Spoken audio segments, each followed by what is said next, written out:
Ladies and gentlemen, boys and girls, 7:07 p.m. here in sunny Northern California.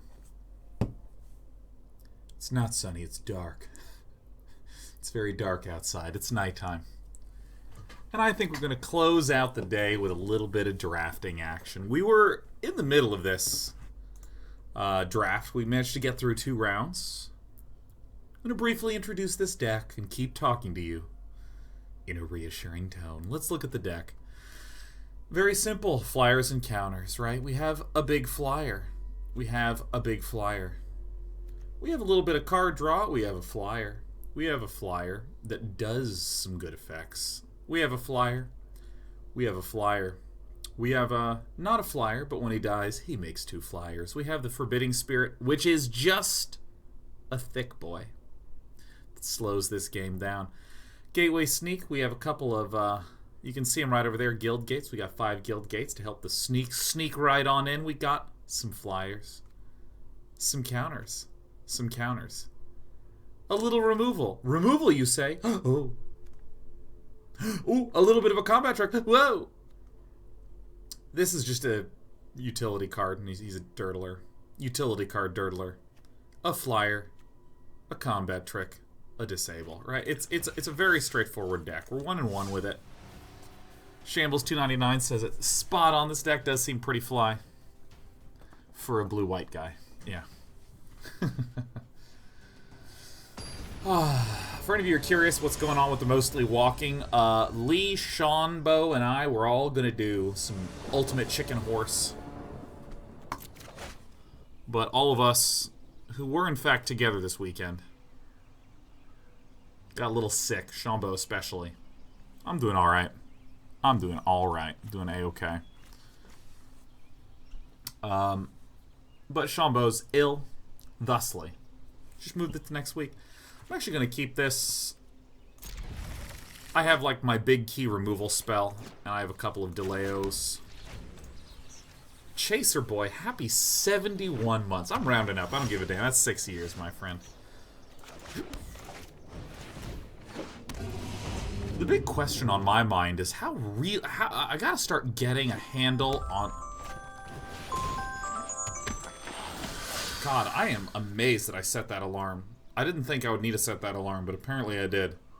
Because I have an announcement to make, and I knew I was going to forget. So I set an alarm for myself, then I promptly forgot. And I'm also going to reset it for tomorrow's stream. Let me finish my thought. I want to make sure that I understand kind of what the gist of each color is. In Guilds of Ravnica, the last set, Boros, very aggressive, trying to go under. A lot of strength and a couple of, 2-mana enchantments that were very big. Great. Dimir, very controlly, very slow. I feel like these are the 2 most intuitive. Selesnya took me a little bit of time to understand in Guilds of Ravnica, but it was go wide and clog the board. Boom. Pump up. In a very thick way. With some large convoke creatures. So I gotta kind of figure out what the overall story arc is of this. Of these guilds. So I don't mind getting a little bit slammed on as we're doing that learning.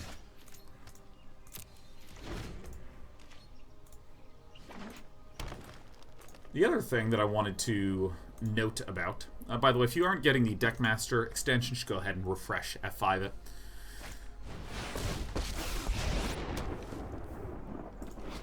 You call it anarchy. It's just business as usual. Oh my god. That's bad news. Other thing I wanted to announce is that on February 9th and 10th is going to be, yet again, a day-night festival. Now, what is the festival? It's based upon the following idea. Let's all get together and play games. And the goal is to kind of create a LAN party type of feel, but do it all online. So the Discord, Ghost Stalker's posting it in chat right now, discord.gg/day9tv, that's where we are really centralizing all of these little activities.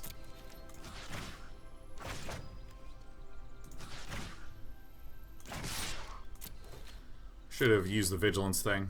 I should probably concede this. That's fine. If we just die. You think I'm just gonna let you pace me?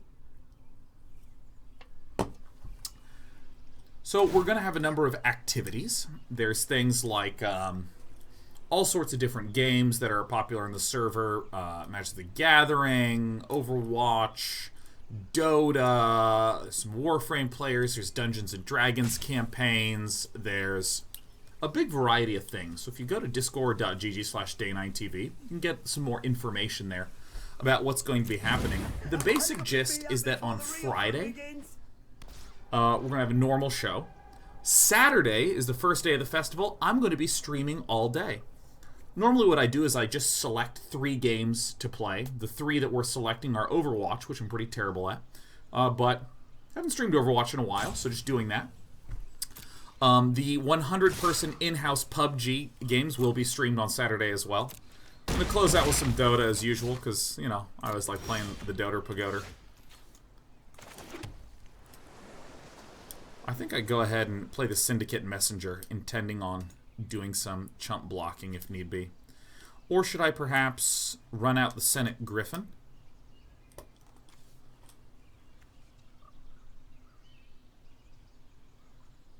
Let me think for a moment. Yeah, so I think that what we're going to do is we're just going to run out the Syndicate Messenger. Bonk over here. So that's Saturday. Again, that's what I'm going to be doing. It actually begins at 9 a.m. Pacific with a DJ set from Morneal. Then at 10 a.m. it's going to be the festival on my stream running until 6. Then from 6 onward is Jolteon. But Sunday is what we call the community day. There's a lot of people that want to watch the stream and kind of hang out doing stream-based stuff on Saturday, which is great. And a lot of the bigger, longer stuff like the D&D campaigns, those are going to be running on Sunday. This is just getting gobbled up, right? Oh, this is Arrestor Zeal. Shit. Oof. Oof. Yeesh. Ay. Ugh. Blech. Ugh.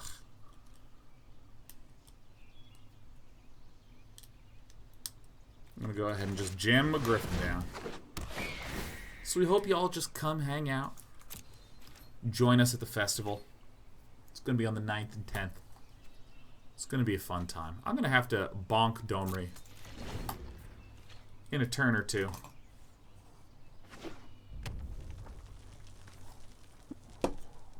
Thanks for pinging in the chat, Ghost Stalker. Okay, was this Hayes' previous draft? Indeed it is. We're 1-1. Holy shit. I'm actually just going to go ahead and concede. I just kind of whiffed on my land and lost a lot of momentum. Is there anything that would really change? I think I went for a much slower deck, but I actually think that my deck might be a touch too slow. A touch too slow. I kind of like, for instance, want to cut this Prying Eyes and put something cheaper in.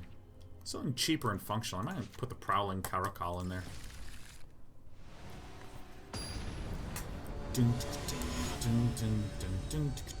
Shambles 299 says, "Hey chat, I have 4 days off work coming up. Can anyone recommend a game I can get lost in during that time?"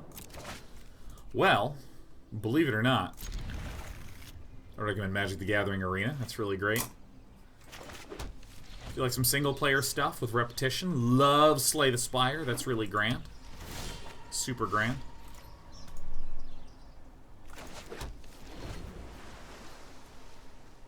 I just saw Axiom Verge is for free on the Epic Games Store. I'm gonna go ahead and play the Gateway Sneak first so we can get some drawing going. It's a great point. Reddish Mallard says Pillars of Eternity just got a turn-based combat update. That actually might make me go back and replay through that. I really like turn-based combat. Alright, my little buddy got skewered.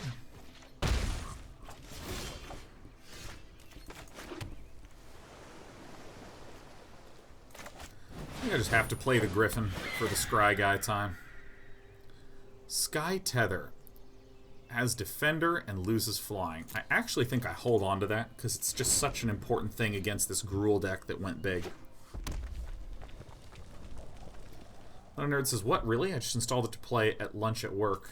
My understanding is that it's an option and not a full repatch.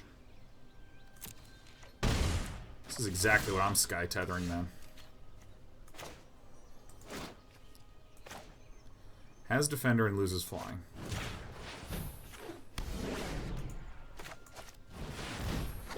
And then my good old Griffiny boy is just going to swing in for these guys.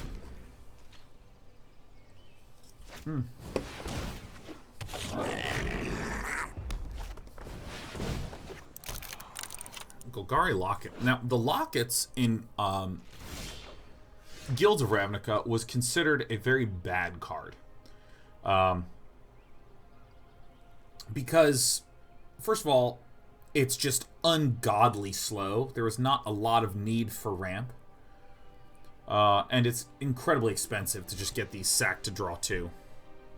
But this set feels so slow. I think it actually might legit be pretty nice.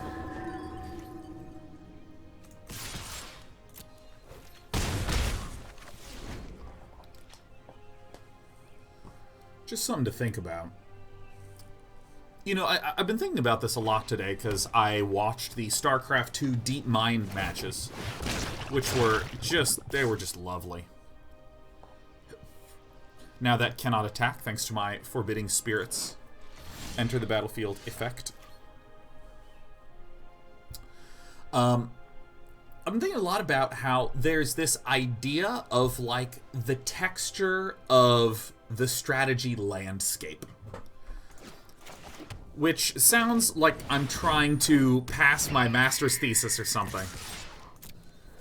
But what I mean concretely by that is, if you look at something like StarCraft, there's things like Zerg does not have good offensive anti-air for a long time. The only anti-air early game? This is a trick, huh? Because you can buff it? I think I like this. I think I like this because if our opponent pays 4 here, it will be a trade. And will completely slow down the momentum. And so now it's not a trade, and I'm actually going to take an absolute metric shitload of damage. Trample is a good unit. I'm not really that concerned, though, because we have a Chillbringer, which is going to tap in the air. But anyways, you know, they're... Whoa! That's really, really, really, really, really good. I'm going to miss you so much. How did that thing die? Oh, because he didn't actually buff it? I don't know why. I would have assumed that Aqua Borealis would have just straight up guaranteed buffed it. Oh, whatever. So anyways, this idea of, like, the strategy landscape. When you have something like there's no good anti-air for Zerg early game.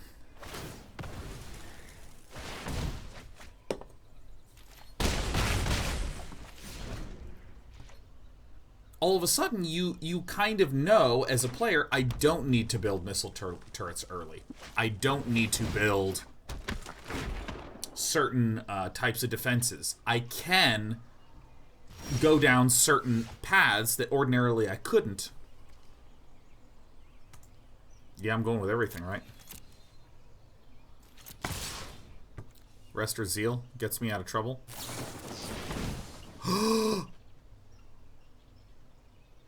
Who fucking main decks Root Snare? What? Oh my god. Alright, well I guess that's game.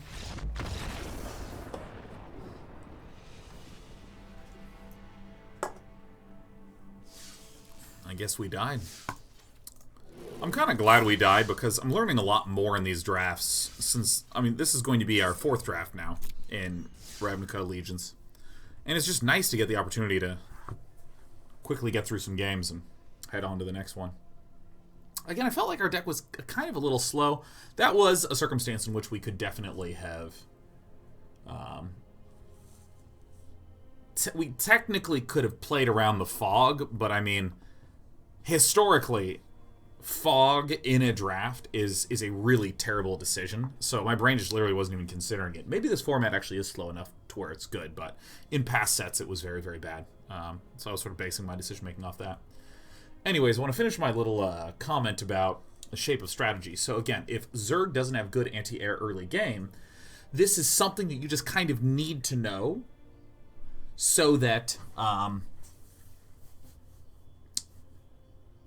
you can kind of consider what possible strategies you could even be up against. Or similarly, Protosses typically will be spending, if they're early expanding, that takes a lot of minerals. So left over, they'll have a lot of gas, which is why you often see sentries there for defense to help with an early expansion. And so you start to get a sense of like, oh, if my opponent's being very aggressive with mineral-heavy things like Zealots and Stalkers, that greatly reduces the strength of an early, or excuse me, the probability of an early expansion, right? These are things that you start to like get a feel for intuitively as you play a lot. And when I'm sitting here with Magic the Gathering, I'm trying to think about, when I'm sitting with Magic the Gathering trying to learn this set, one of the things that I'm missing is sort of like what the landscape is like. What is it that people normally do? Like, if you have played a lot of StarCraft 2 lately, for instance, you know that Zergs expand a ton early on. It's not intuitively obvious why. Why do they expand a lot? Well, the answer is just that they can, and so they do, you know. Carnival and Carnage I really like. Dealing damage and forcing discards. And I think Rakdos aggro makes a ton of sense to me, and I really like this card art. What do you think? Scrabbling Claws? I mean, this is weird. This is just a weird cantrip. Wow. Gate Colossus. Gate Colossus actually seems pretty legit dope. I really feel like it's between Gate Colossus and Carnival and Carnage. The success of a Gate Colossus is kind of based upon my ability to snatch up a lot of gates. And I'm gonna ignore this for now, because again, this is one of these things where I really have to understand how a meta of gates works. I mean, an 8/8's actually pretty fucking sick, though. It's really slow, though. Yeah. I'm gonna go with the Carnival and Carnage, because I like discarding. I think it's very fun. Okay. Alright, I think I know what I'm going to be doing. Bloodmist Infiltrator is pretty bad, I think. I mean, it's a 3/1 with an upside that I probably never want to do. Emergency Powers is kind of hilarious. Each player shuffles their hand and graveyard into their library, then draws 7 cards. I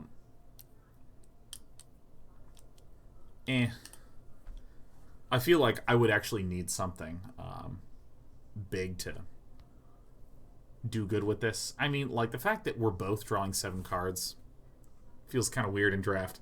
This feels like a constructed card. Get to the point is probably what I'm going to pick. Kill a creature, scry 1. Sphinx of the Guild Pack seems pretty good. But, I mean, literally, hard removal is excellent, so we're going to pick it.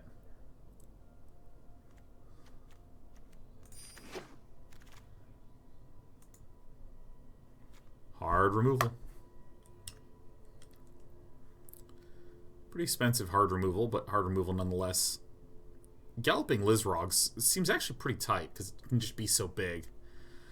Drill Bit is interesting, but I'd rather get this later than earlier. I mean, this is a card that I'm kind of just giving a shot. I like the secondary effect. This is just a very good card. Is there any card that, like, screams to me? Like, this Knight of Sorrows, like, again, if I think back to historically, to old formats, you know, 3/3 for 5 that can make a 1/1 flyer, yeah, it's okay. But maybe this is better than I think, because the format is so slow and the power level seems generally quite understated. I'm still gonna pick the Consigned to the Pit. Cavalcade of Calamity. Whenever a creature you control with power 1 or less attacks,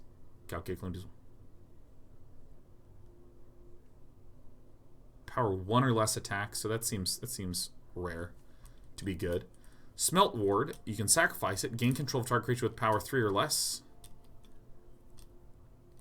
and And gain haste until end of turn. This actually seems acceptable. Footlight Fiend, I think is better than I think. Thirsting Shade. Can get big. Okay. Undercity Embrace. This is the instant speed. Opponent sacks a creature.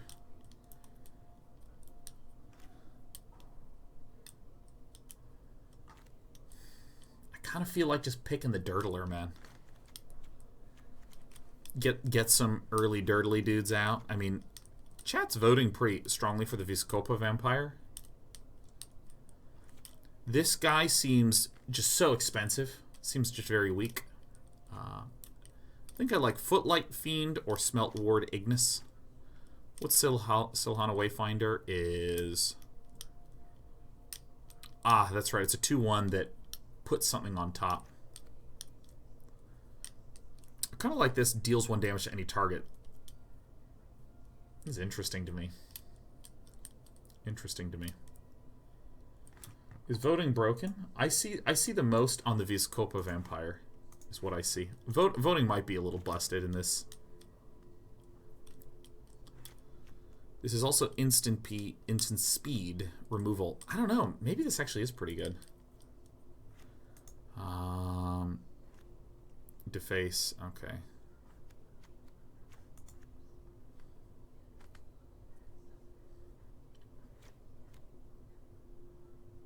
Kind of like Smelt Ward Ignis. It's just a great way to close a game out. I'm a huge fan of those kinds of effects. Flash Flying. Whoa. That's pretty tight.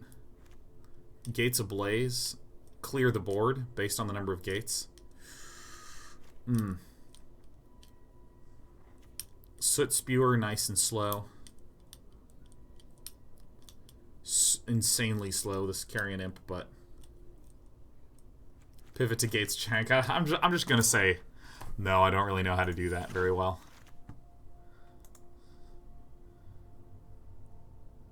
Alright, so we have... I actually kind of like Noxious Grudion. What's this one? It's just a 5/2. I'd rather have this reliable 2/2 with Death Touch. I think I'm just going to pick this up. It seems like a safe defense card. Holy shit, that's really good. So we get that, right? So that's really good. I mean, I'm sort of just like going straight into Rakdos instead of really considering that much. Yeah, the Plague White is another one that interested me a ton. Trades up, so it seems quite strong. So is this our initial pack? I think so.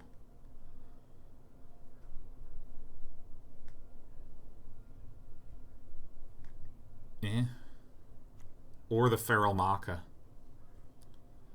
Feral Maka. I think I'm going to try out the Rafter Demon. Give this puppy a shot. Well, this is nice. Ooh. People love the Scuttle Gator. Debtor's Transport's actually... I think it's actually okay. Destroy... We can also pick up a Guild Gate here, which is helpful, but I don't really have a lot of creatures yet. Might as well just get a big one. I think I just do want more big Bedilly creatures. Well, I mean, I'm obviously going to get the Drill Bit, but I don't know if we're going to run it. I'm going to go ahead and put it in the sideboard.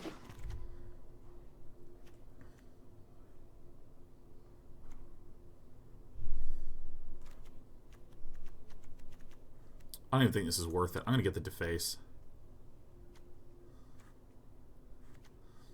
For the sideboard. Well, Gates Ablaze for the sideboard. Spike Wheel Acrobat probably for the sideboard as well. I guess I'll main deck it right now, but I'm not super happy about it. So I immediately try to look for things in our colors and don't see anything that stands out immediately. But let's see here. This is... Oh my god, this one is really nice. Pitiless Pontiff.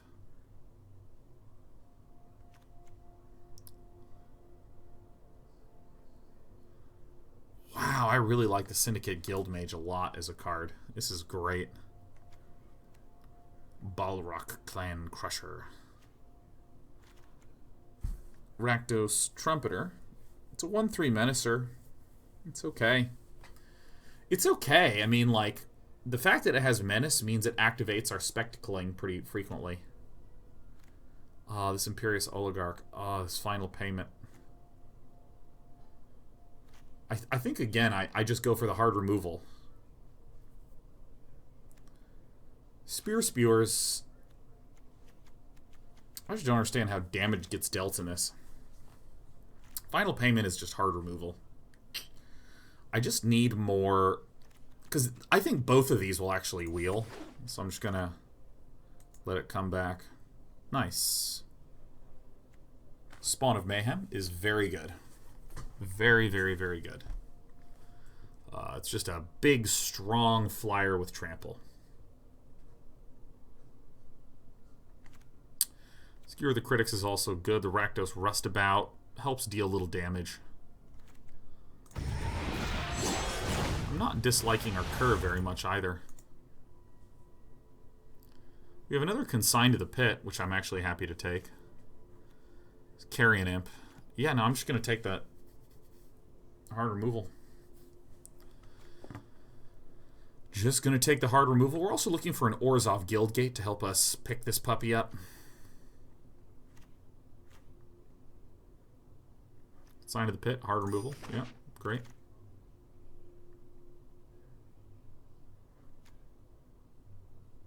Give a thing Death Touch, draw a card. Not too happy about our choices. Rafter Demon is the biggest one. This does cycle itself.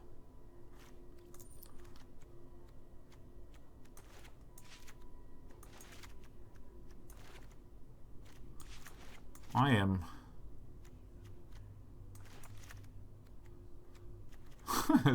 so few creatures. I'm tempted to just take the Feral Maca, which is like hilariously passive. Because I mean, we're about a little over halfway through the draft, and I guess I'm actually okay on creatures. I'll try this Blade Brand. I don't really have a feel for that. There's another Light Up the Stage, which is very good. There's an Ill-Gotten Inheritance, which I think we'll actually give a shot, given how ridiculously slow this format is. But I mean, Light Up the Stage, I think, is just very, very good. It's another Smelt Ward Ignis. Gore Clan... yeah. You know... Oh, there's an Ill-Gotten Inheritance right there. Alright, we're all in on Ill-Gotten Inheritances. Everyone, if you see an Ill-Gotten Inheritance, scream at the top of lung. We have another Gore Clan Wrecker, which is ideal.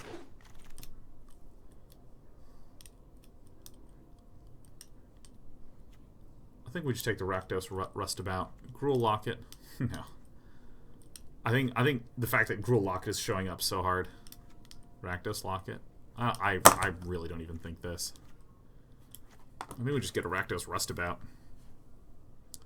I just need creatures to sort of fill out. Spear Spewer. It did wheel. We will take it, but not necessarily going to be running all these things. This is the sort of card that I actually feel like I can wrap my head around. Alright, which one do we take?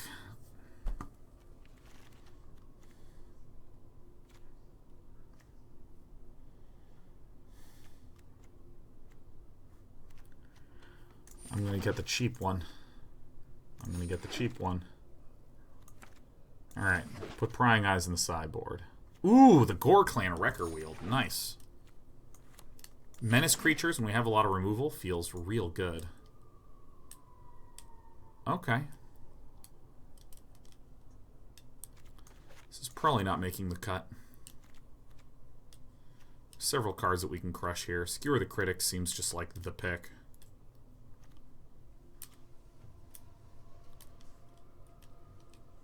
Vindictive Vampire feels like I need to be... like, it feels a little more Orzhov-y. What's Burning Tree Vandal? Oh, the Cycler. That's pretty nice. Undercity Embrace. Did I take one of these?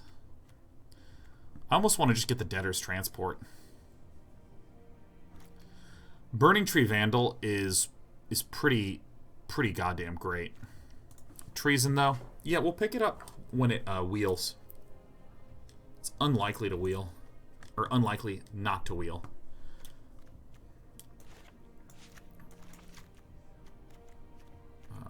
Let me see here. Yeah, there's quite a few cards that we're likely going to be cutting here. I think I'm just going to get the Debtor's Transport. Because I think I just want a bigger high end. That's the one thing I felt last time I played with Rakdos. What's Immolation Shaman? Whenever an opponent activates an ability of an artifact, creature, or land that isn't a mana ability, it deals 1 damage to that player. Oh. Oh.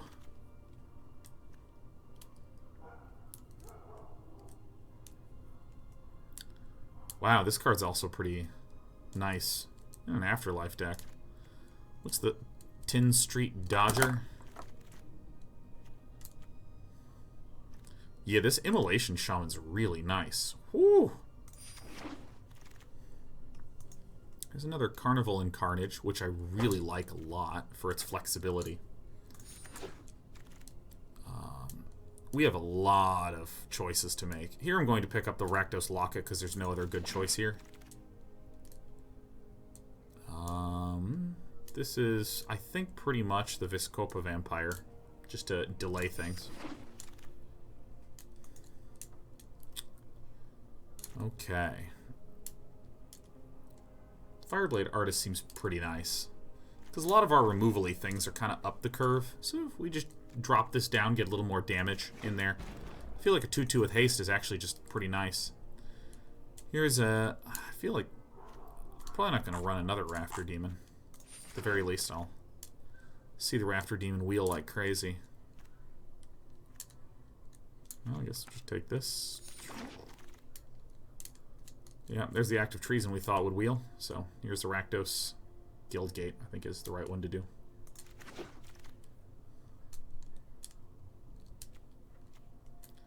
Storm Strike. God, I don't even know if I'll run Storm Strike. Okay, let's put this away. Let's put this away. Let's put our Maka away. I think I would rather run the Maka over that guy. Don't even know if I will run everything here.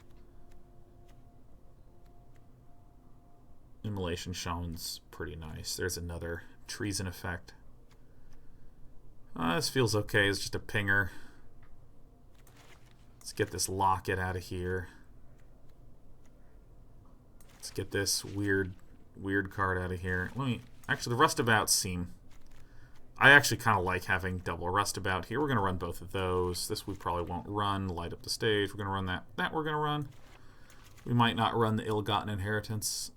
And I'm still at 25 cards. Wow.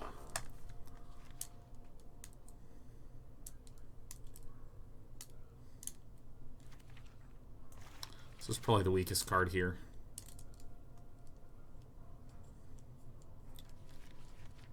I'm actually going to try to leave this card in.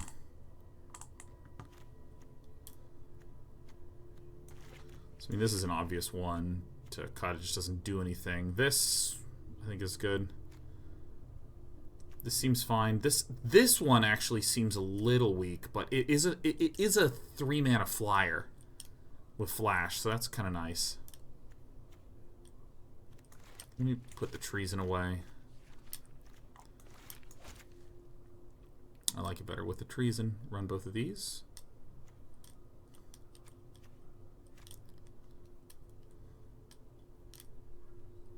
What actually am I cutting? So here's what the one conclusion I'm coming to. I don't actually think... This is probably the one that I don't want in here, if anything. If I count my creatures, I have 1, 2, 3, 4, 5, 6, 7, 8, 9, 10, 11, 12, 13. I just need more creatures. I need more creatures straight up, dude. It feels so weird to cut a Consign to the Pit.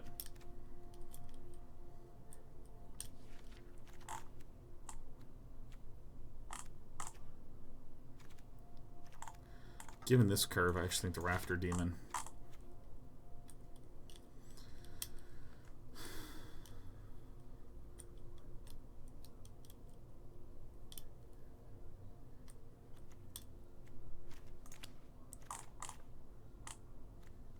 Huh. So I think...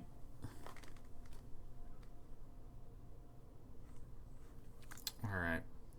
Which one do I want? I'm probably gonna want another Dirtler to fill out my curve. Well, that's great. I wasn't forced to a decision, so that's fine. Gruul Guildgate. Simic Locket. Okay. These Debtor's transports are very slow. Consigned to the Pit is very slow. So that's kind of what my argument for cutting those two.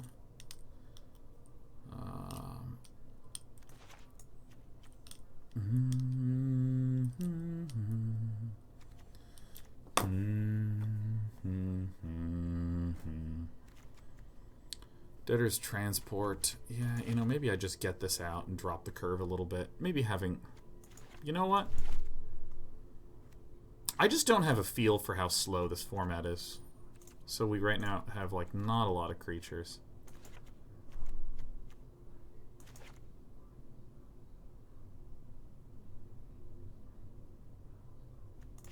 What if I did, like, this?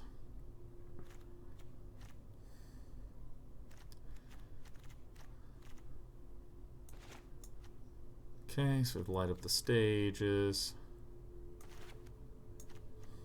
Okay. So let's think a little bit. We also do have one of those Rakdos Guild Gates, so let's think here. This is good to play, and it can punch through. This is good defensively, and can just ping for damage, and eventually becomes a 4/6 with Menace. That's great. This is a haste effect. That's really great. This is just solid. Right. This is fine. This is can get around. This is good damage. So I really feel like I'm missing a 3-drop creature. Alright, where are my 3-drops at? Would we want to run a Spike Wheel Acrobat? Or would we want to be running this Vizkopa Vampire? We can more consistently cast the Vizkopa Vampire. Spike Wheel Artist will not necessarily be playable for its cost. I think the Vizkopa Vampire, my brain says, is better.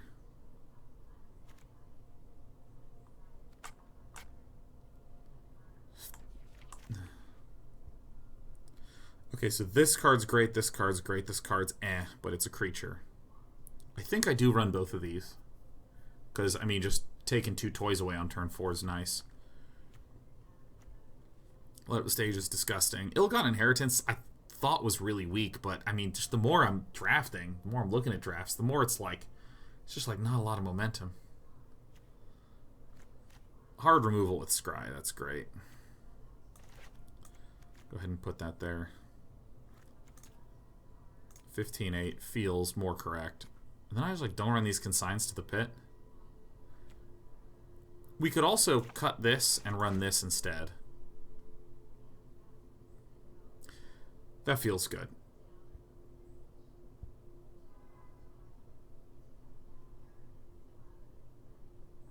Now, part of me wishes, or at least has a sensation, that if I could get like 4 of these, that's good.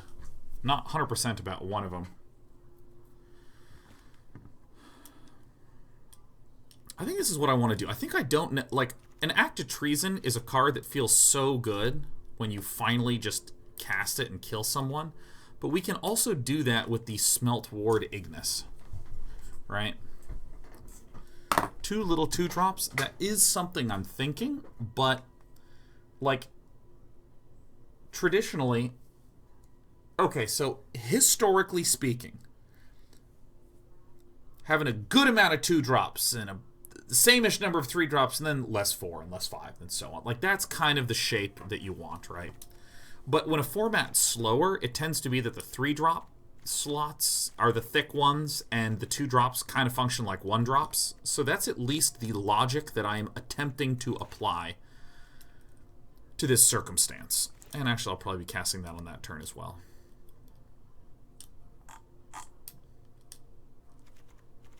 All right.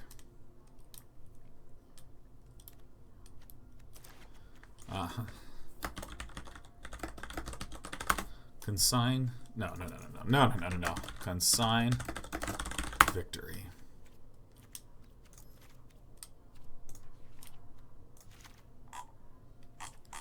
881 looks right for this, right?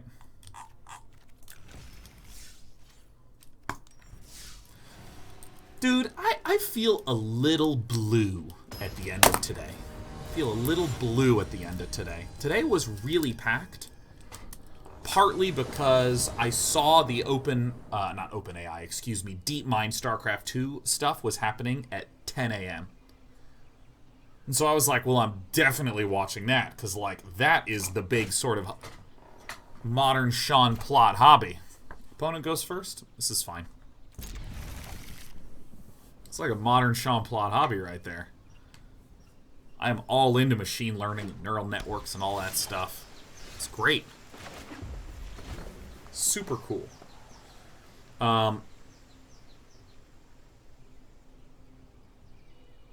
like, it also went till, like, 1, and then I worked out, and then I had some work and some meetings, and I'm just feeling so damn behind.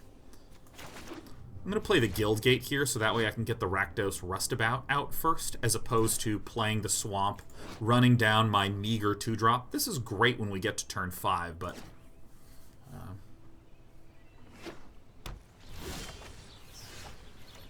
This is just perfect.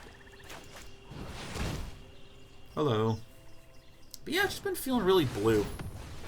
Feeling kind of down. Not able to get what I want to get done. I can start carnaging our opponent next turn, which might be pseudo-reasonable.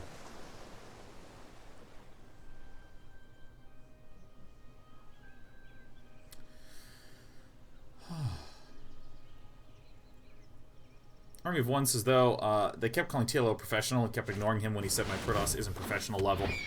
I'm just going to straight up note that that is an extraordinarily difficult situation to be in as a commentator. So I would literally say it's an impossible spot. You just have to acknowledge that it kind of sucks. It just sucks as a commentator, because obviously TLO is not a Protoss player. Obviously TLO is not a Protoss player. But his Protoss is very good, and for the purposes of this test, it's remarkable.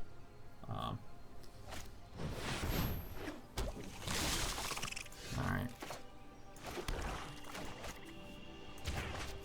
let's get this out of there. It's part of why we kept that. This is the Adapt 2, and that's the Afterlife one. We definitely want to blow this up. What do we get? We got Vizkopa and Quench again. Perfect.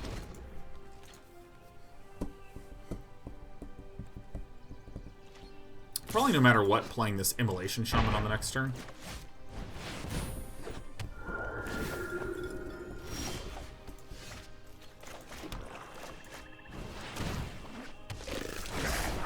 Probably no matter what. God, this format's so damn slow.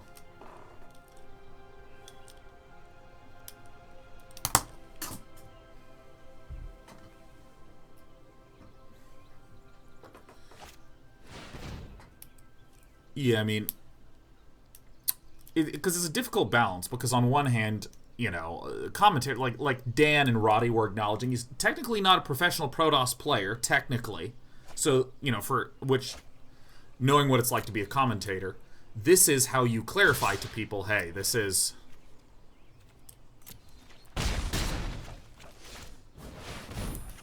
Alright, so Vigilance and Untapadu.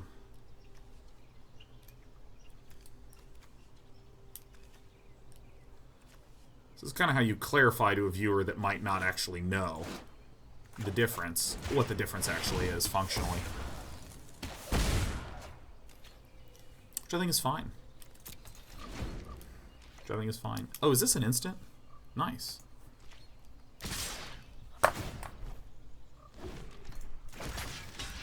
This is a combat trick thing. It sucks, but this really just looks like an attack.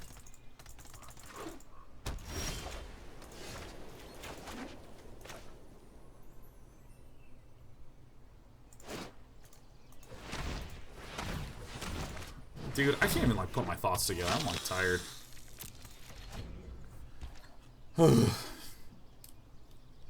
But anyways, yeah, I understand that the commentators have the goal to convey that this is a really amazing thing, but also to frame it in a way that doesn't overstate it. Because, you know, if there's someone who's not part of the StarCraft community watching and they're like, oh my god, he beat the best player in the world. It's like, no, Tealo's very, very good, but he's off racing, you know? Like, it's just a little tricky pickle to balance, I feel. Happily trade here.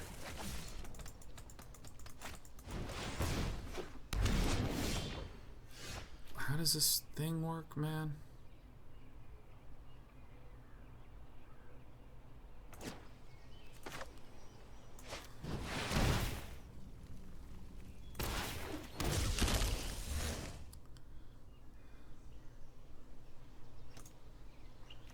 There's no adapts, yeah.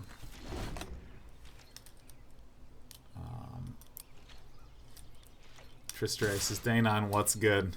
Only you, Tristray. Only you and nothing more. A little hexproof douchebag, huh?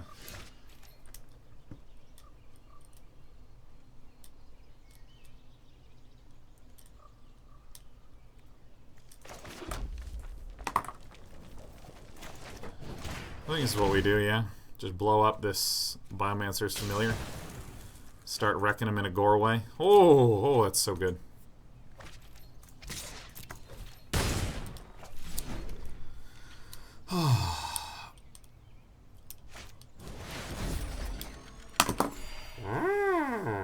Fuck.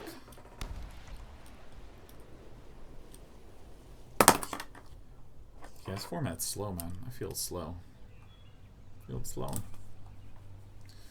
Yeah, I don't know. It was so cool watching all the machine learning stuff all morning. It was so great. And I just am not getting the chance to do the shit that I really want to do with a lot of my stuff.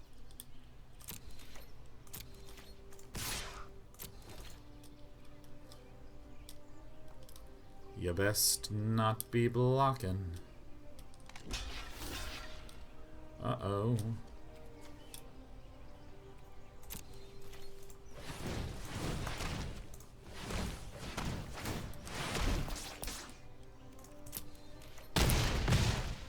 All right.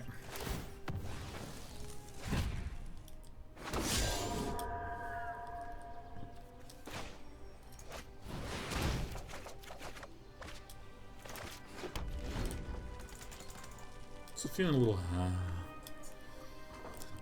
I mean, everything's great. Everything's great. I mean, I'm going on a flight to LA tomorrow for Saturday. Doing something cool on Saturday. I look forward to sharing with you down the line. I'm gonna get to see some friends there. That's good. I think maybe the reason I'm feeling a little blue is because my sleep has been pretty messed up this week. After going to Denver, like, let me tell you, when I was in Denver for Friday, Saturday night for Sean Bloom's wedding, man,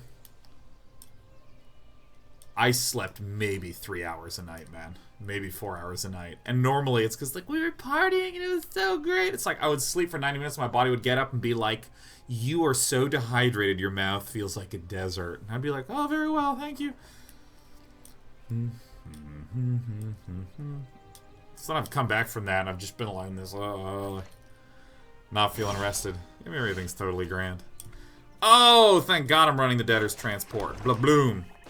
So, I mean, I have to run this out, right? Now, can I get free damage in? That's the question, right? I think we just swing in with the team.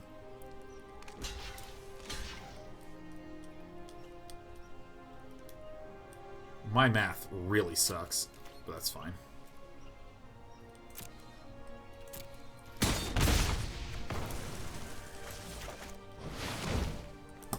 We can get around a quench, but we can't get around a direct counter. Oof, what are my top 3 cards? That one's not bad.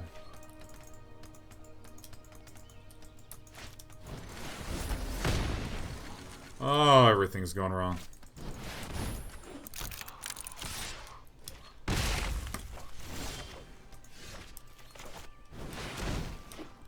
Alright. It does make sense that this card would need to be what saves me.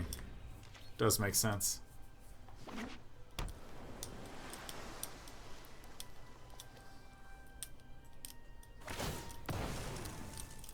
Main phase is always locketing, no problem. Doom, doom, bum, bum, bum, bum, bum, bum, bum, bum, bum.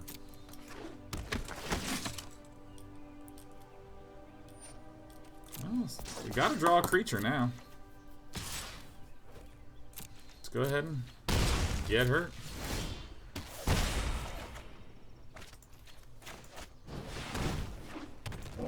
That's mighty good.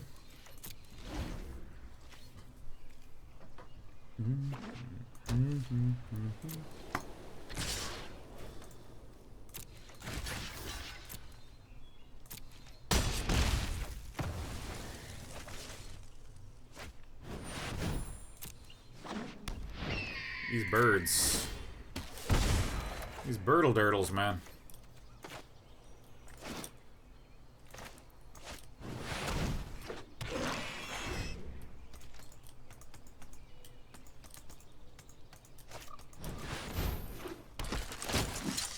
Oof. Oof. GG. Okay. This was actually a really useful game for me because I really got to see that Hazda buddy in action. Okay. So, do we want another Consigned to the Pit, or would we like another Debtor's Transport? I think maybe this was the better construction. Let's give this a shot. We've triggered the Ill-Gotten Gains to kill the flyer. I think it's just enemy heroes. Enemy characters, enemy wizards.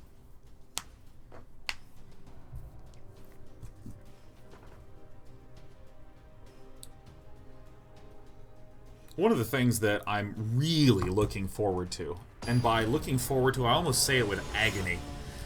I am so looking forward to when I have time to sit down and figure out how to do cloud computing.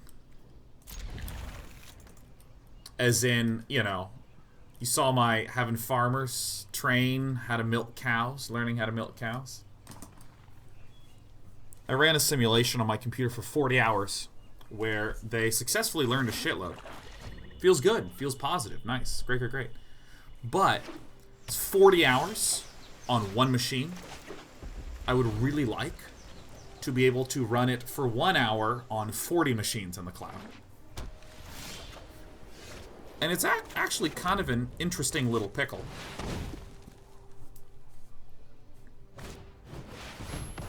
Okay. It's an interesting pickle because the process for learning. Ill-gotten time. The trick that we're going to be using, well, actually, that all machine learning really winds up using, is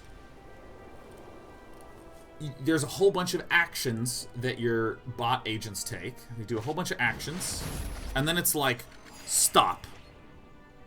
Send all this information.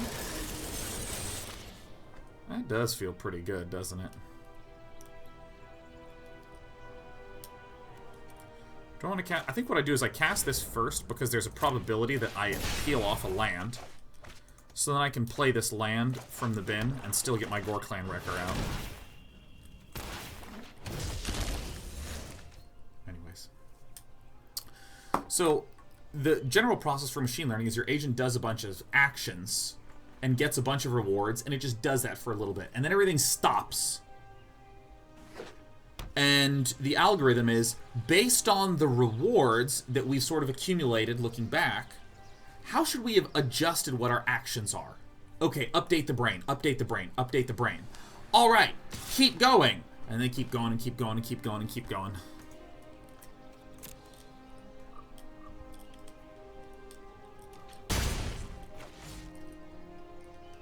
I'm swinging in with the Gore Clan Wrecker for sure. This card actually, given how slow things go, might be ridiculous.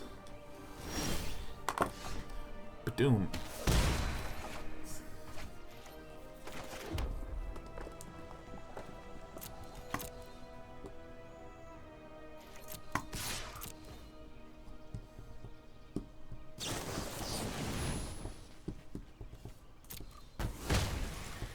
Good.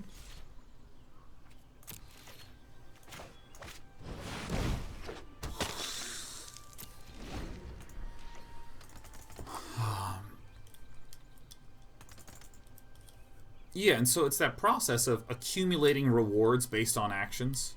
Okay, stop, adjust brain, adjust brain, adjust brain. Okay, brain, go back and do stuff. I can't wait to learn how to do this across a distributed set of, 100 or so machines. Where all 100 machines are having farmers learning how to milk cows, and then it stops and it synchronizes.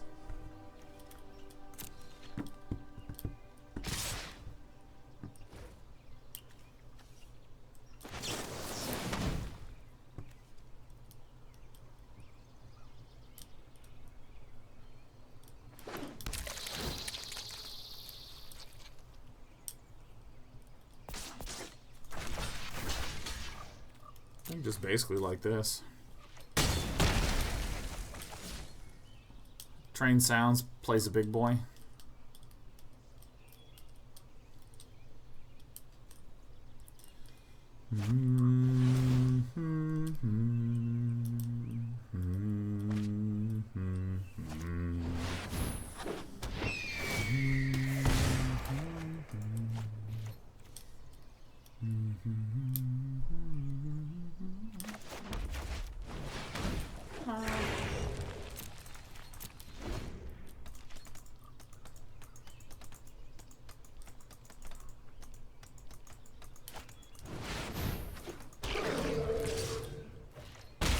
Okay. Alright, say no to toys. Let's get these out of here. Alright, that card feels pretty good. That feels pretty... Wow. Whoa! Whoa! What the... Wow, that's good in this format. Zoinks like Hey Scoob. Should be ready to gobble someone up, huh?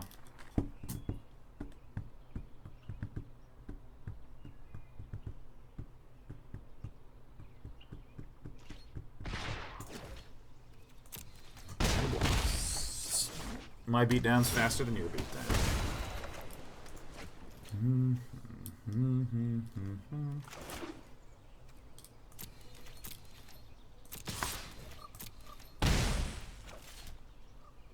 We have a lot of turns. If our opponent keeps this up, our opponent does not. That's fine. Because, the real challenge with a lot of this machine learning stuff is my bot baby learning?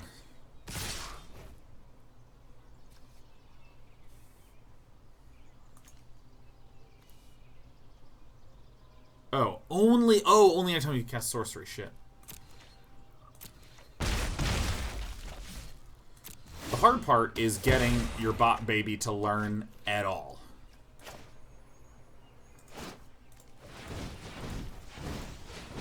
It's learning. That's pretty damn grand. And you can just do a lot with it right there. Now you just gotta, speed this puppy up. Now, it depends on things. Like, if there's something that takes 4,000 hours to train, and I can, be smart about what I'm working on.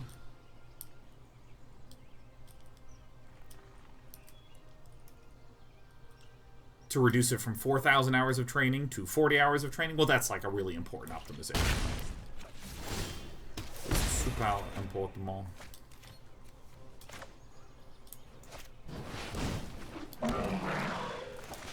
I am going to play this out.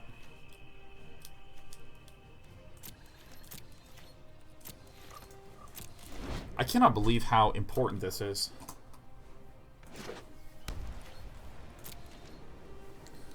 So our opponent's dead on board.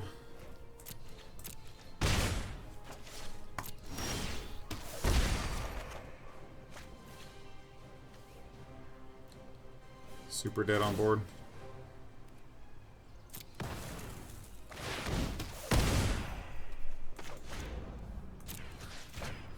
The other alternative win was we just sack and eat this.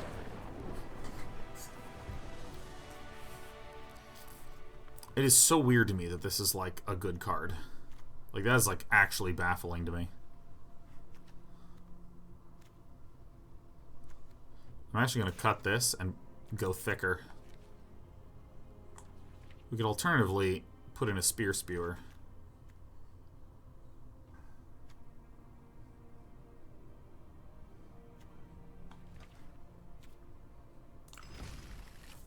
I don't know, man.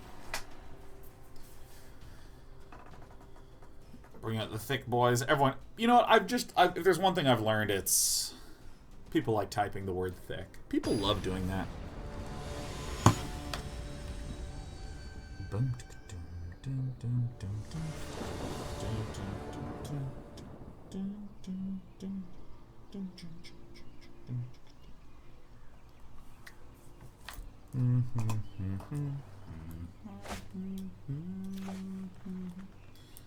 It's about as good as it gets, huh?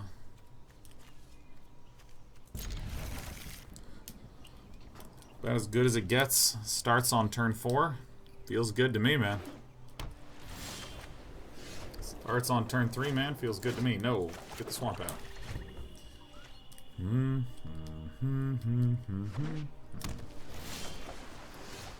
Alright. Could be great.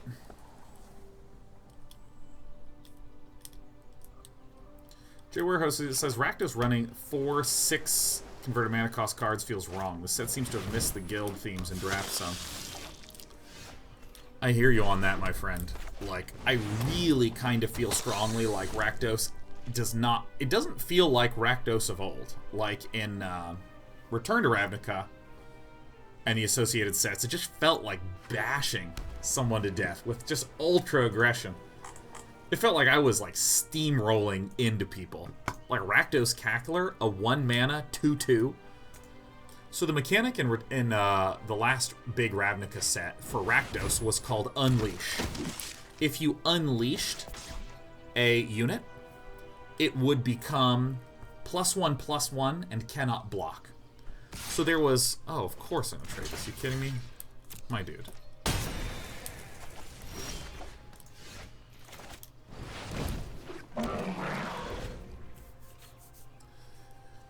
So, I mean, like, you would just quickly get huge aggression out and just be, again, bashing someone in the face. Yes. Trade everything. I have a deck full of slow shit and removal, man. I wanna trade.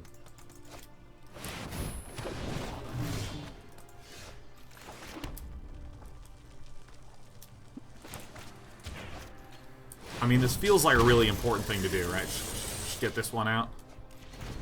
We got out a counter and a flyer. That seems very good.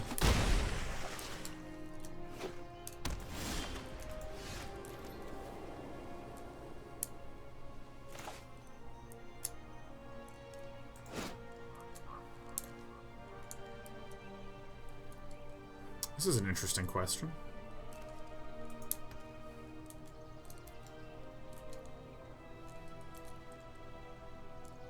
I think I'll just do this and just start pinging once a turn. Yeah. Look at all this land coming down. Our opponent just wants to make sure we know precisely where we're at, which is awfully nice.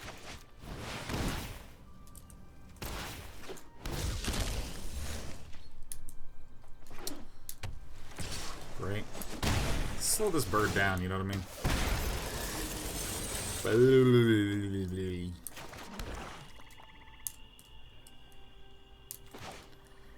Seems like a really good play, right?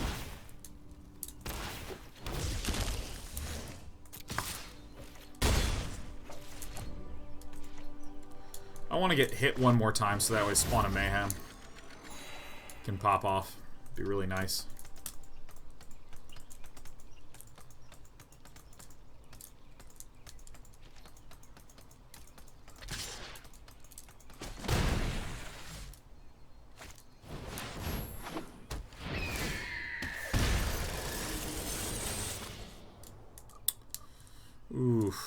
Yeah, you know, I think I just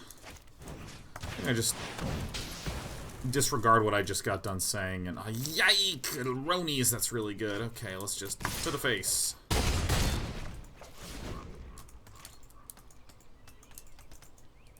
Bleeding Needle Sticks, a super basic question, but how does the fact that you choose your attack target in Hearthstone compared to where you don't in Magic the Gathering, how does that change the flow of the game?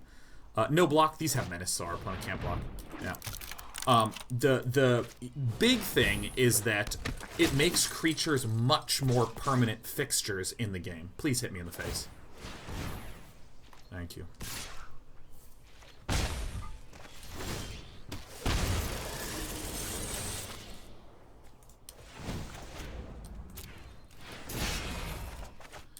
So things in Hearthstone wind up having just very, very light impermanent.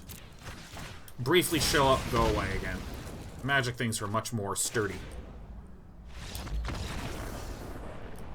Boom, boom, boom. I'm amazed that we won this game. Doesn't mean we're going to change our deck, though.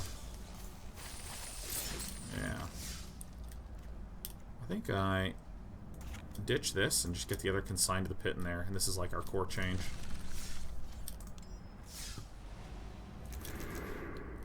Oh, and there's an audio effect that's just looping.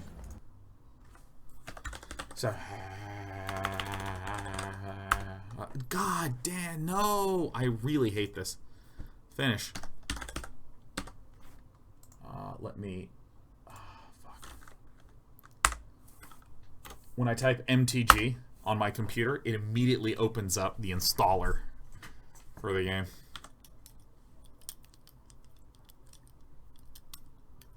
But yeah, the fact that every single creature is a removal spell in Hearthstone as well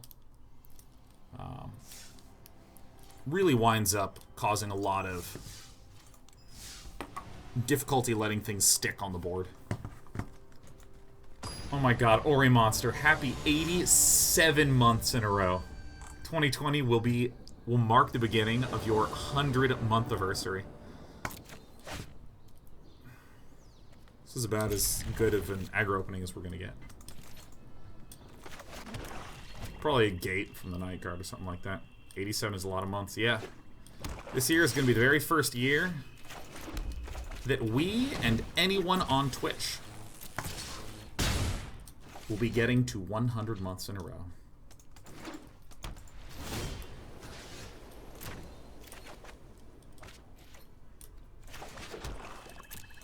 This is a disgusting opening.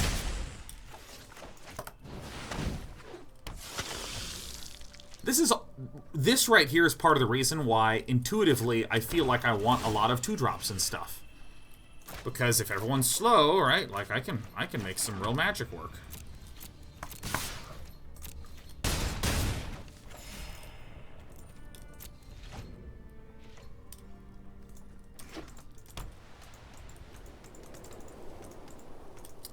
So also Bleeding Needle Stick, sort of along the lines of things being much more sturdy in this game. The games tend to go like in a direction a lot more in Magic, where in Hearthstone it's sort of like, here's this turn's sequence of puzzles, and it's there and now it's gone again.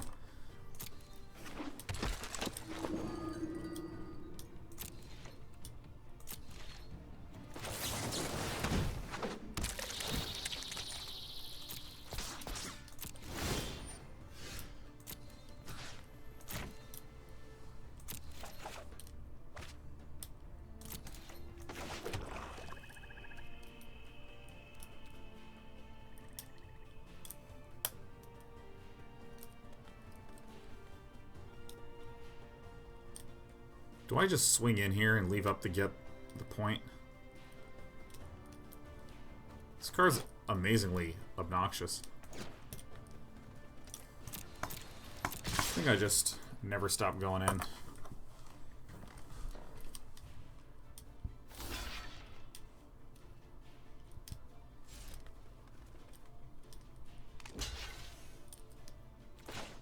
So now I get to the point this, right?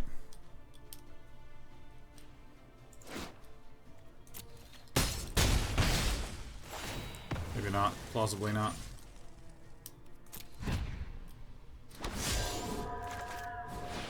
I like Rakdos Rustabout here.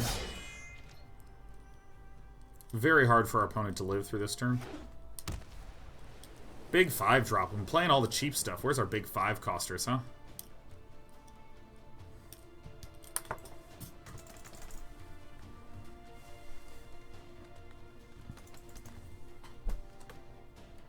Might just be concession.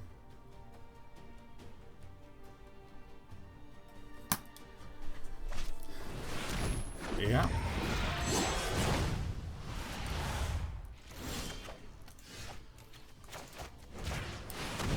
Got him.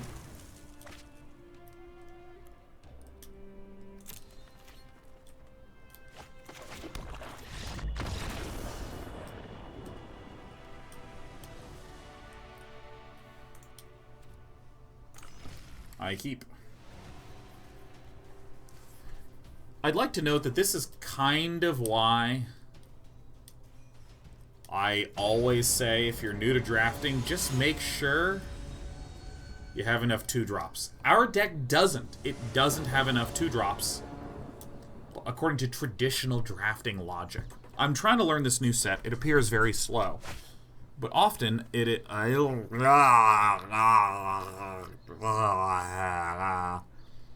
is a bad hand. Often, if you just get, like, some dudes down and start hitting, like 2 2s, just keep cracking in. Fine.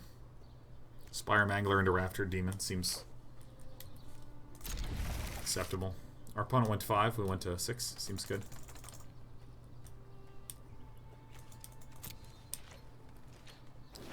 I don't think we have any double red. We got a big boy.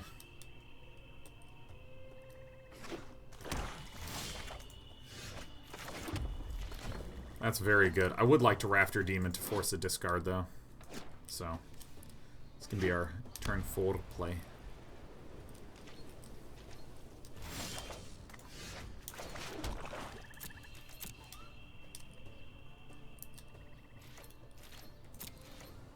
I think our opponent also has a Spire Mangler. Maybe not.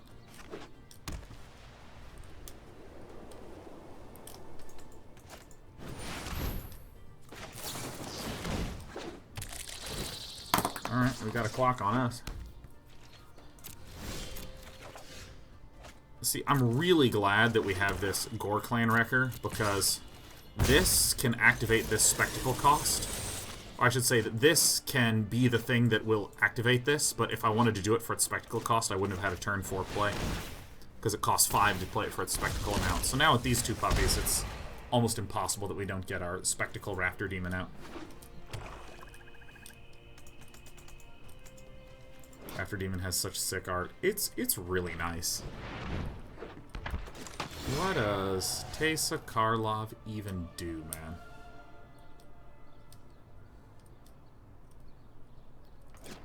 That's actually very good.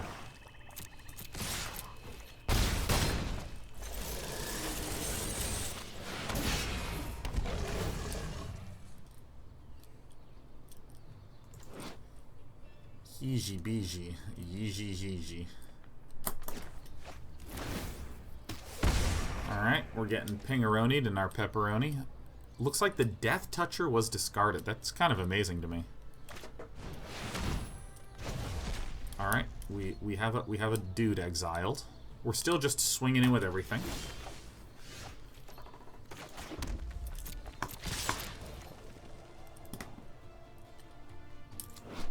If Teysa Karlov blocks, it's gonna be good.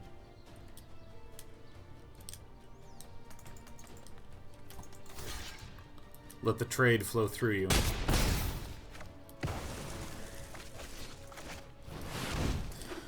Yeah, I mean, it seems like you can get unbelievably gradual, slow, gentle card advantage against an enemy.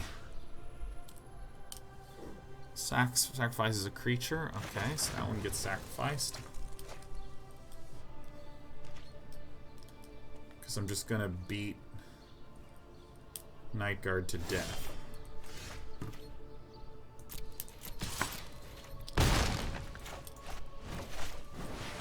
Hello. This is nice. If any big boys played, we can just ram right through it.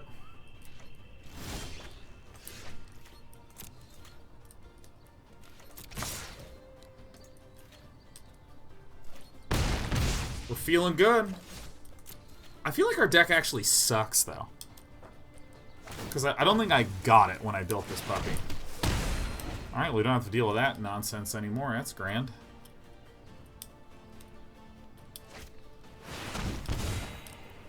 What? Double your life total. Target opponent loses half their life, rounded up. Okay.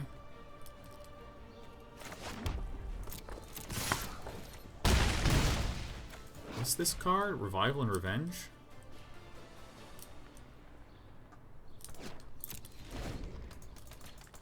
Okay.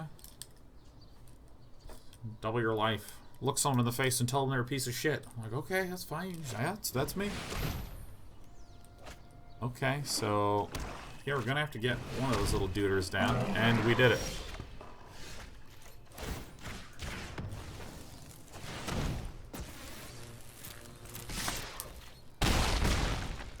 The beatdown porn! It worked!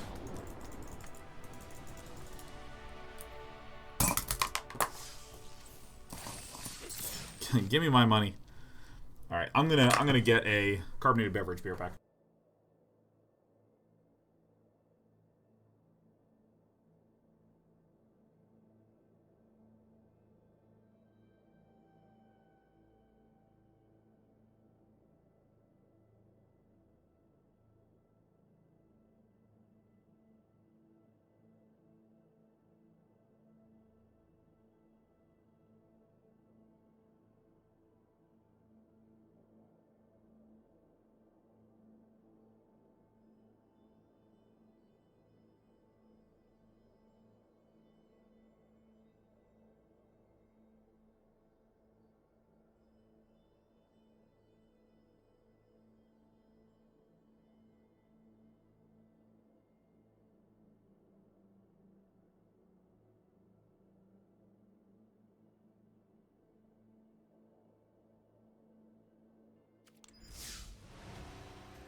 I thought I didn't mute. I'm such a dummy. Let's play first.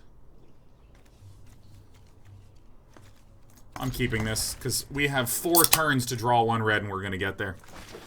Dude, I have, like, I have such a, like, I need to be twiddling something or doing something or, like, I'm just like a fidgeter. I'm just a fidgety fidgeter, straight up.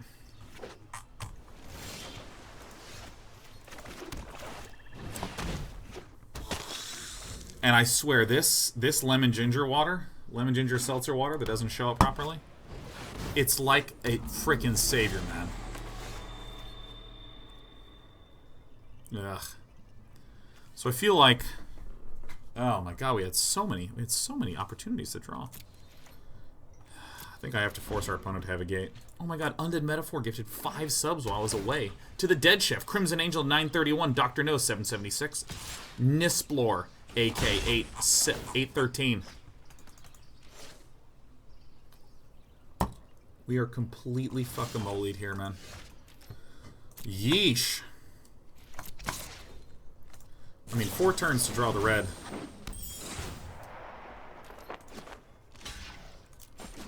You got me. Been watching a lot of Jeff Hoagland, man. You get yourself into a pickle and you're like, I'm out of this. This is fine.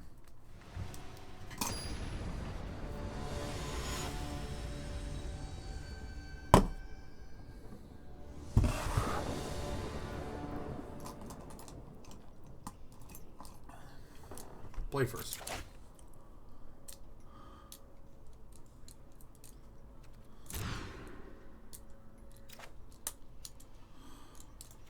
Yes, we keep. Alright, it's a good thing that's at the bottom.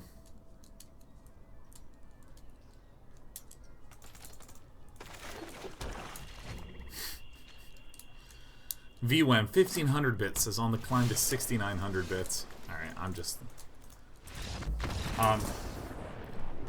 I'm in too fragile a mood tonight to try to figure out a way to win this one. I'm just in a fragile mood this evening. I don't want to have to try to suffer my way through. It is not the biggest deal. Plausibly could have kept the first hand, because we needed to draw any mana instead of just red mana. It's the same person. I'm like, oh.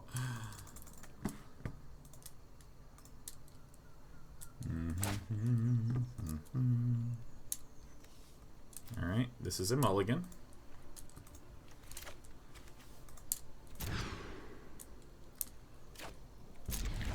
I did eat.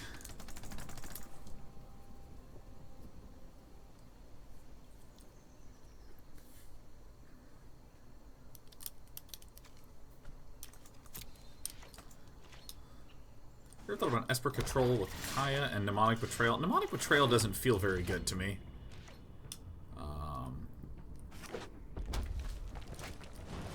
I really like Kaya just as a card.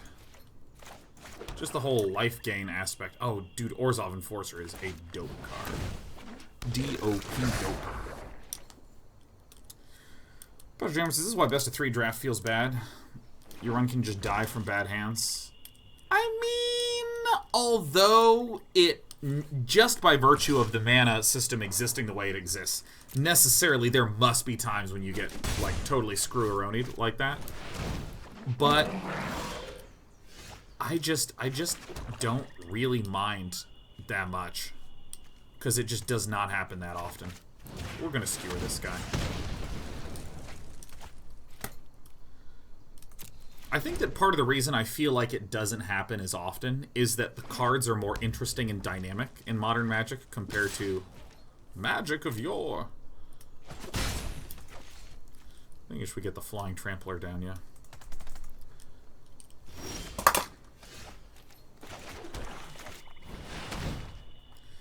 And because, and for that reason, there just winds up being a lot more opportunities to do stuff. Because getting a bad hand, I feel like the emotional thing that's actually like, why have I not been swinging with this guy every time? Whew, whatever, that's fine. I'm in sort of a little bit of a weak headspace today. I'm not too broken up about that, just sometimes your body's there, your brain's there. Just gotta hang out and be nice to yourself, you know. Anyways.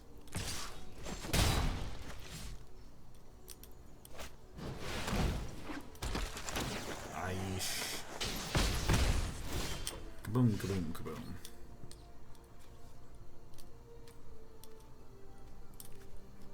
I think I actually play that Rustabout.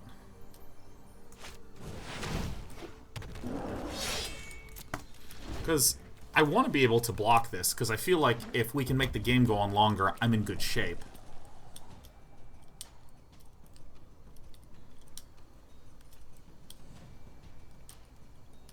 And so for that reason, yeah. Yeah, I mean, if I'm losing 1 health at a time, great, totally fine.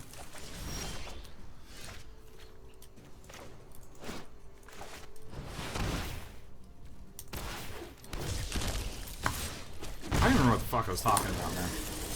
Oh, yeah. Dude, like, I feel like the thing that's living, like, deep in your heart emotionally with frustration about, like, losing to a whiffed hand, the emotional thing is that I felt like I didn't have any choice. So the only way I could get choice is if I drew the thing. And so I didn't draw the thing, so there's nothing, and it just feels so bad, right? But I feel like with a lot of these really interesting, different, dynamic Rhythm of the Wild. I mean, okay. I mean, alright. Like, if that's what you want to do, you know.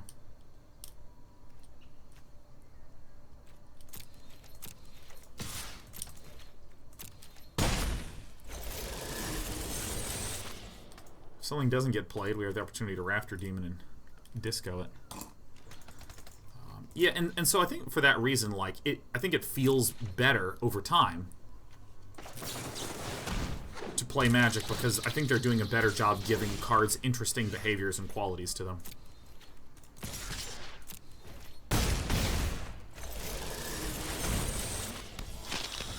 Still going to hold on to this to force a discard at some point. No, I'm not. I'm just going to win the damn game.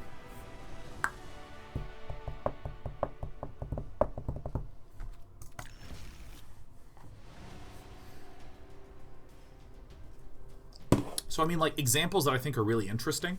If you look at a lot of the cheap red cards, those used to be really strong. There used to be a lot of 1-mana 2/2s. Like, 1-mana 2/2s with haste, like, fuck, that existed in a lot of aggro red decks. So what you see is you see a lot of not high-powered 1-drops in red, but a lot of versatile 1-drops. Like Diagonal Monkey, the 1/1 haste that you can tap and sacrifice to shoot it in the face. Or to shoot anything. It doesn't deal an oppressive amount of damage early that would cause you to, like, get overrun and that's it, that's game. But it does deal some damage and gets some utility. Or Gitu Lava Runner. It's a 1/2 without haste. But if you have enough spells in your graveyard, it becomes a 2/2 with haste. So in other words, this becomes sort of a top-decky type thing. This is a good hand. It becomes a top-decky type thing that feels okay. I'm really impressed with the way that Wizards has, like, tuned cards to make it so that some of the real key pain points that sucked hope away were addressed. Where those key pain points that I'm referring to are the ones that are much more like,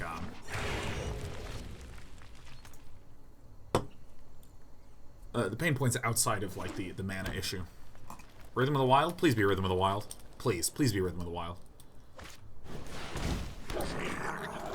Create a number 1/1 goblins.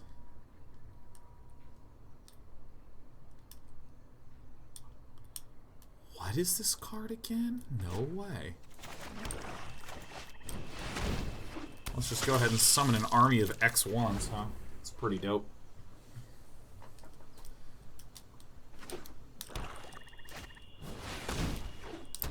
Well, I wanted that to come out last turn. It's a big old pile of frowns from your pal Sean.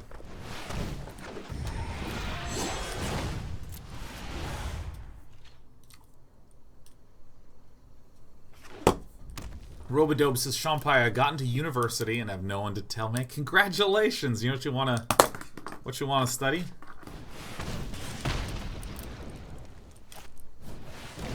Ooh, look at this!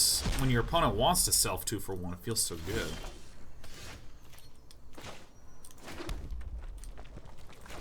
We gotta do it like this, yes.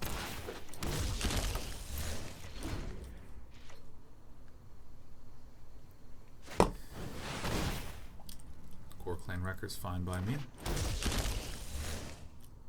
Double Riot's not fine by me. It's pretty much fine by me.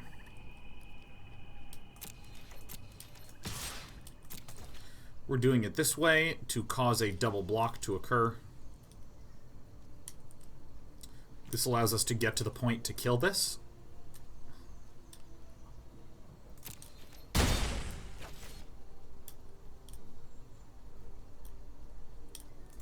Just wait.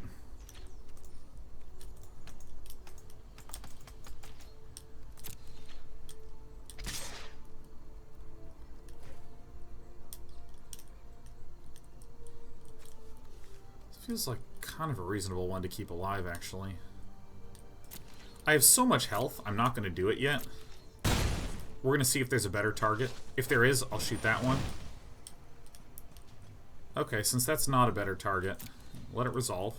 Probably gets 2/3 treatment, which is fine. We have a trade here. That's a bit of a pain in the ass, ain't it?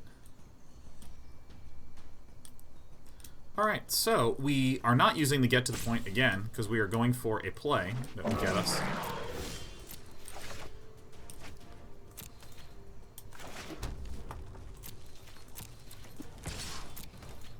Get us to better results.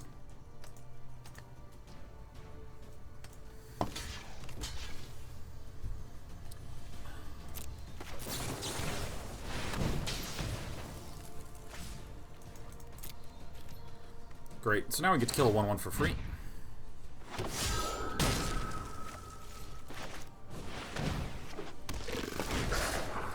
This guy will be able to hit us for a little bit of damage, but, I mean, we're all pretty high on damage.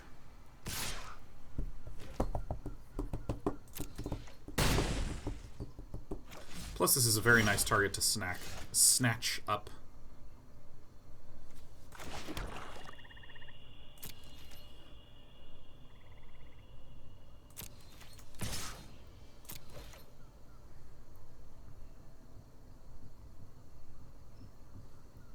You can trade it if you want.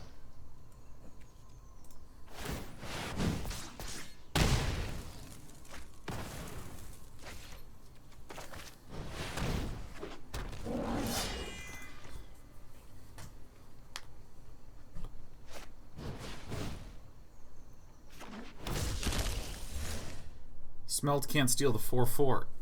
It cannot.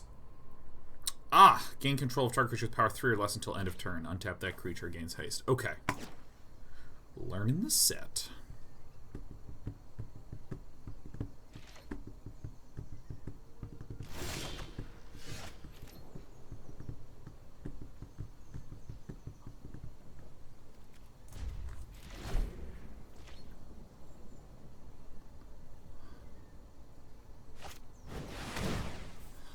Oh, shit. Ah. Dude, I would have hasted this guy. Ugh.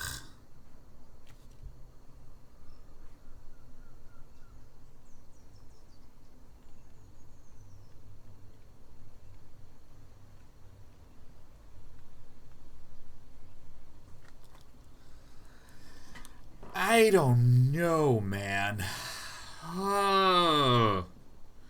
I think we died. I think we died in a dead way. We very deaded. We're gonna have to get all of our removal. We're gonna have to literally get light up the stage into light up the stage, and then have 3 removal and just go bam, bam, bam, bam, and just bonk it all down. Robodubs, you really do have a good community here. It's really just the greatest thing ever, I think. Everyone here is just such sweethearts. I was in a pretty sad mood before I started to go live today. I also lost my pen, and so my compulsion to have something to twiddle is really making me go insane. Okay, that's fine. Is it down here somewhere? I can't even think. I can't even talk until I get my pen. I don't even know where it went. I think I may have left it in the kitchen. Are there pens down here? Where there be pens? Holy shit, do they just disappear? I have a pen that has the wrong weight. It has the wrong weight, so I can't use it. Ah. Alright, well, looks like your pal Day 9's really doing some good work here. Light up the stage. Alright, there it is. Beep boop. Alright, so this guy. This guy.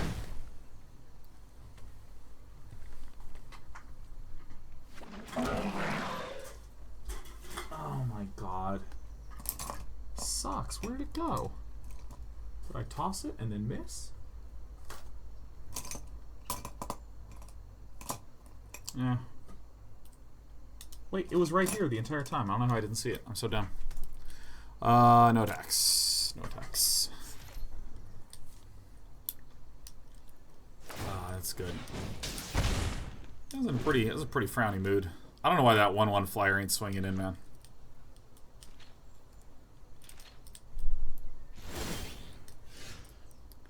Sack to deal 2. Let me go ahead and decline that.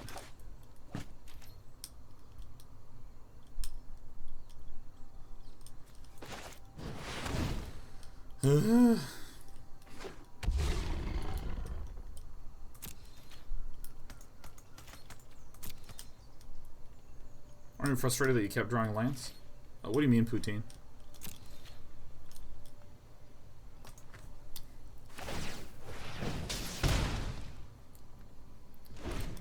Fire Tactics is not swinging with the 1/1, which is really nice.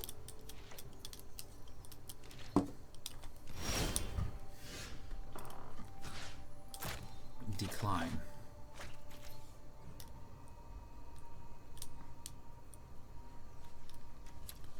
I'm sure there's a way to, like, sacrifice this, like, snatch it and sacrifice it, you know?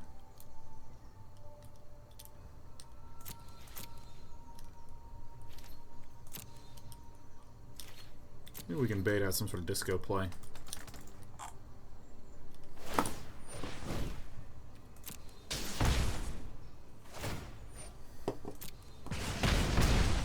Everyone's going in now.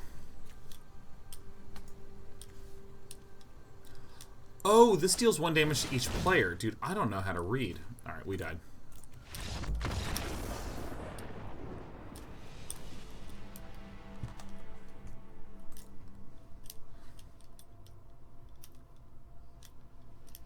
Plague White might be nice here.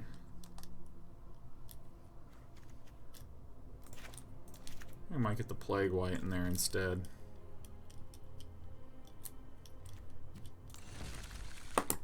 Not change too much.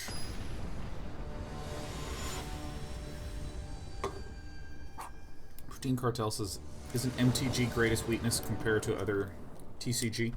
If you can give me a little bit more to the question to give some context, I think that'd be like super helpful for me. That'd be like super helpful for me. I mean, like, the thing is that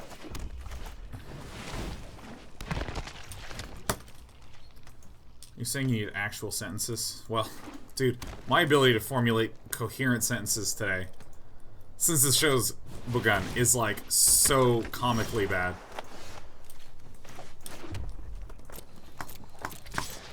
This is actually really nice. This can't block, huh?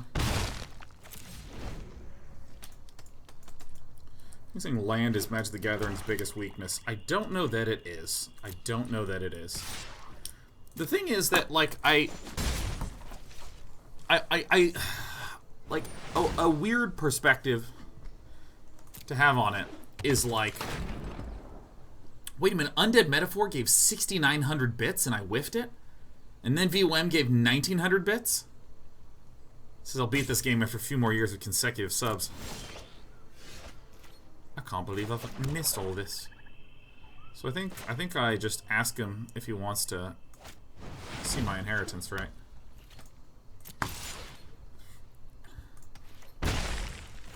But anyways, yeah, I mean, a perspective on land is that land is kind of like having cars,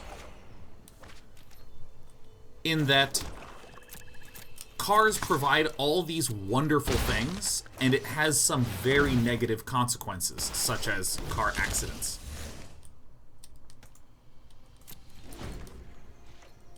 Which is terrible, right? And so, I mean, for me, I recognize that, like, part of me goes like, well, yeah, I mean, I'm actually going to win with this damn thing, man. This is so funny to me.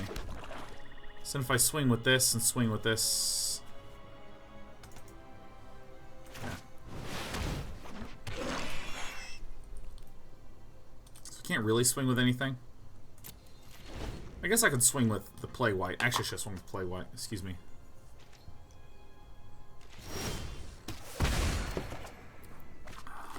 Alright, so we're going to consign to the pit and then begin the booming. No reason to be conservative here. We just go in. Yeah, so, I mean, there's absolutely painful land things that wind up happening. But, like, if we look at last game,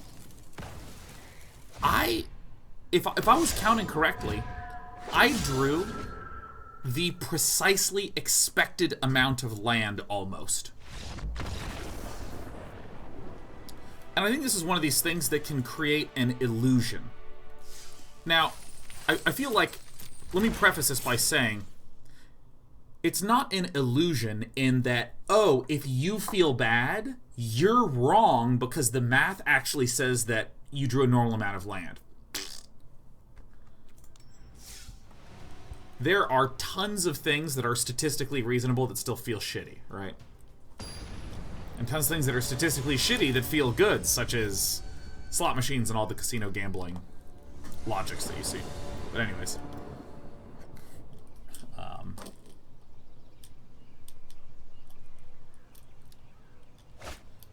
You drew 18 lands. In that game, I drew 18 lands. I had 8 out, and I had discarded 2. I think I drew 10 lands.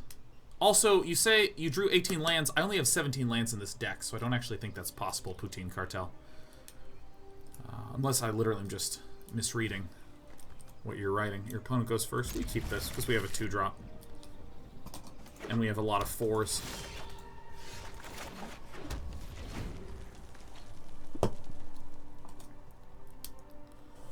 So again, I would, Undead Metaphor, another 6,900 bits. Holy shit, it's a 6,900 donation in the name of VOM. It's great to see both of you getting along so well.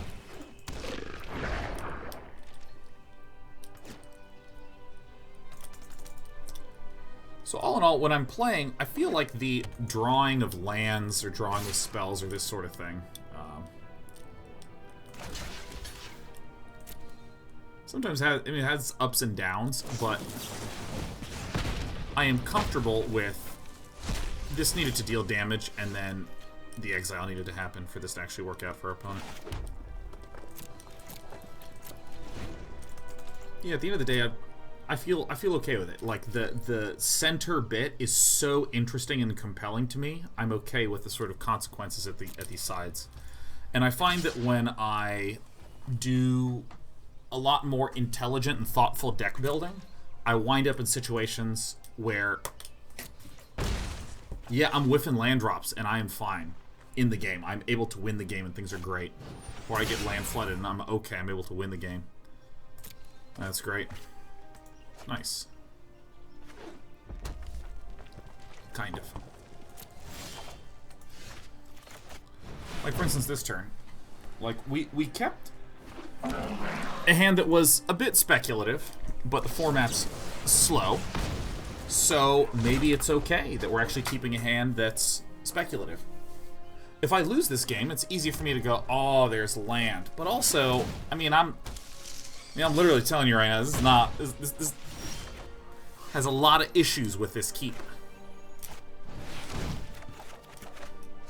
If we go Busto, you can totally see why, you know what I mean? Probably gonna die to the Sauroform hybrid.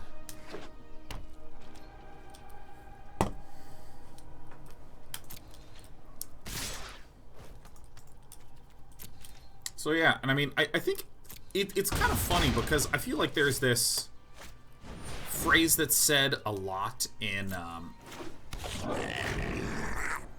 Magic communities, which is that the biggest problem in Magic is the mana issue, and there's other games that did a better job of fixing that. But I mean, my understanding is that Magic is still far and away the biggest card game in the world. I think that's right. Still just far and away the biggest card game in the world.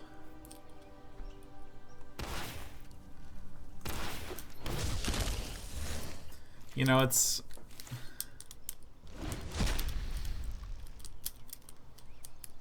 So, I mean, like, I guess that I would get to finally answer your question by saying, yes, mana flood, mana screw, the fate of the drawing of the card absolutely hurts me sometimes. It hurts the shit out of me.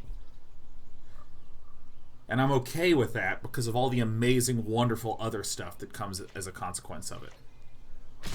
That's sort of roughly my... Oh, big piles of shit. I can't do anything in this situation. I just gotta let him bash me, man. This guy's gonna adapt for 4, become a 6/6, pick up sticks. Erdedi says, I almost feel like that's saying the biggest issue with soccer is that you can't use your hands. That's the game. Yeah, I mean, it's kind of like that. Yeah, I mean, there's obviously issues with the metaphor. And if we ask ourselves, like, okay, really, what is the issue with the metaphor? Like, well, you know, you might say that it's clean and clear because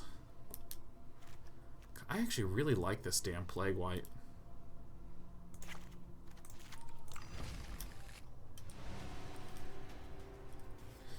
You know, it's a clean, clear division. You just don't use your hands from the start, period.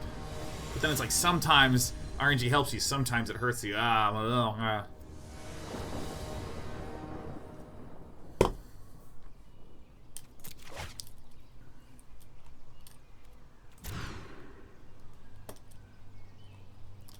That's a pretty good one.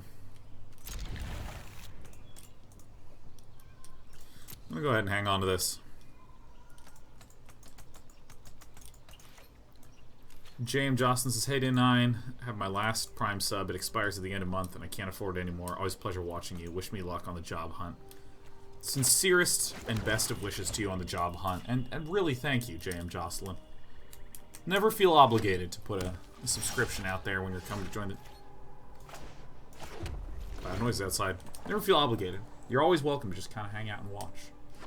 I'm really grateful for all of you being so sweet and pleasant today. It's been super, super nice for me to help uplift my mood. I think, weirdly, I think I do not do this. Because I so badly want to play one of these two next turn. Footing says, you're easy to be nice to. I can be a Crankosaurus Rex.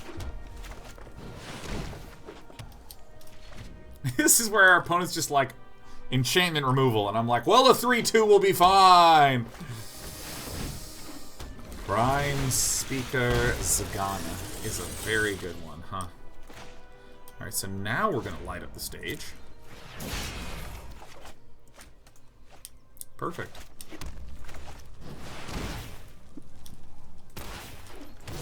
Prime Speaker Zagana is going to be an issue, especially given that she can adapt 4, like, right the frick away. Ugh.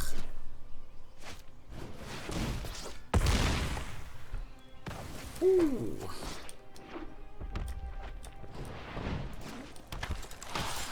Jesus. I think we are just up and deado. Nah.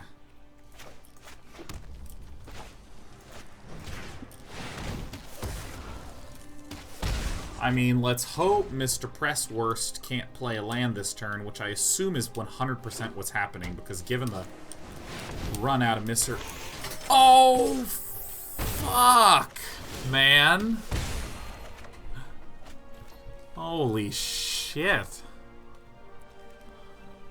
I mean, I can Rafter Demon here, for sure.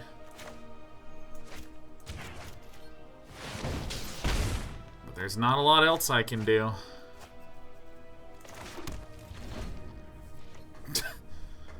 Fuck. So we're gonna take a lot here. We're gonna take 14. Goodbye, everyone. Bing bong. This is like such a usefully educational loss. Because I actually got to see sort of how the big beatdowns wind up looking. It is perfect for timing. Ooh, look at this. We won our gems back. Open some packs, huh?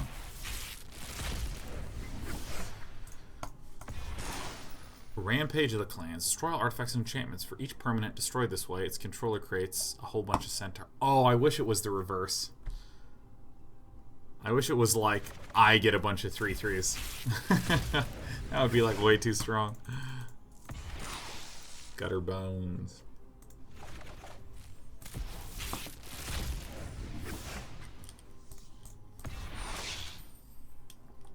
Ethereal Absolution.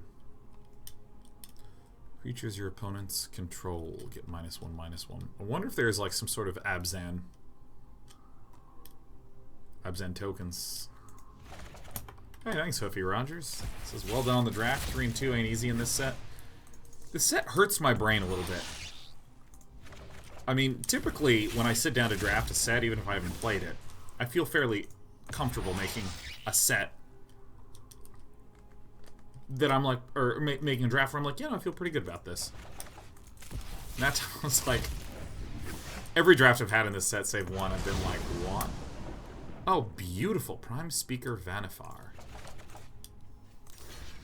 There was this one deck that I wanted to fiddle with real fast. That is the Electrostatic Field deck. Does anyone know how this deck is built? The idea behind the Actually, I can probably go to 21. The idea with the Electrostatic Field deck is that you run a whole bunch of things like this. Creature you control gain first strike, draw cards. You just keep cycling through. It runs like the Steamkins. It doesn't run Chain Whirlers.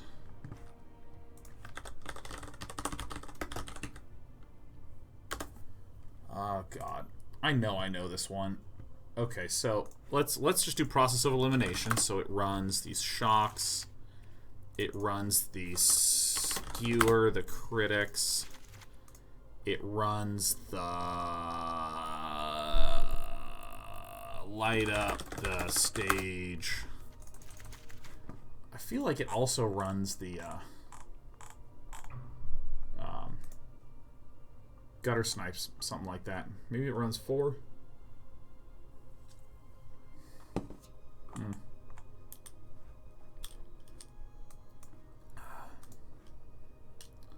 Lightning strikes. I think it does.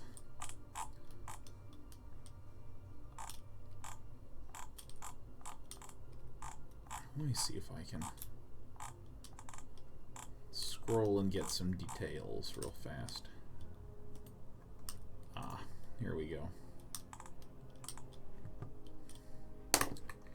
Oh, that's right. That's right. It doesn't run... Okay. It actually doesn't run lightnings. It only runs 8... It runs 18 mountains. That is, like, fucking awesome. Yeah, okay, I'm remembering now. Okay, I'm remembering now. Yeah. Okay, electrostatic fields and gutter snipe. Of course. Gutter snipe. Tormenting voice. Actually runs 4 of these. Arclight Phoenix. It runs 4 of these. This deck is ridiculous. Now, it runs risk factors Y. Because it's another way to jumpstart and discard an Arclight Phoenix.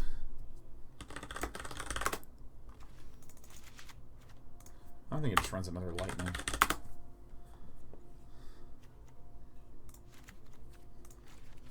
Alright. Let's do one game of this, because it tickles us. Let's just play.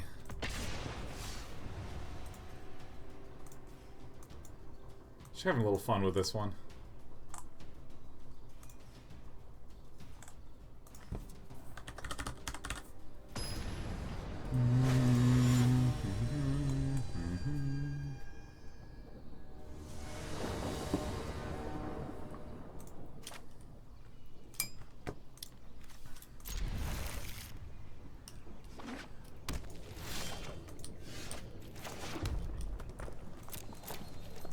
I don't know how aggressively I should use these Warlord's Fury. This is a highly advanced red deck wins, man.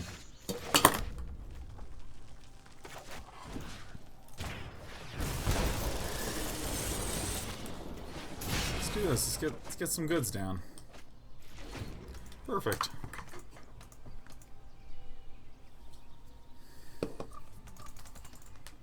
This is from Jeff Hoagland. Absolutely, this is Jeff Hoagland. There's nothing more Jeff Hoaglandia-ish than this. Do I want to gutter snipe right now? I can shock this from the grave.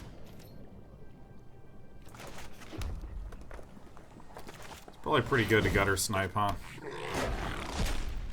Alright, who's ready for some stupid? It's about to get real stupid in here.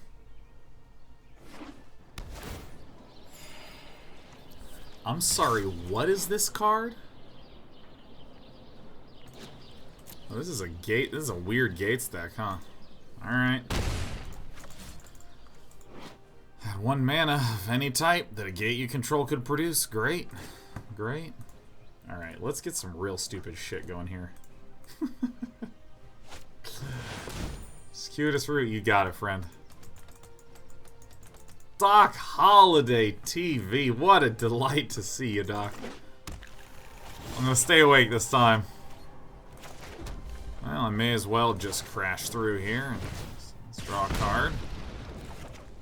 I go ahead and Warlord's Fury and just hit this. Let's see if, I mean, if we just get a Tormenting Voice, we can just get a Phoenix right away. I may as well just. Now it's kind of amazing that we have 18 land. There's about half of it right there.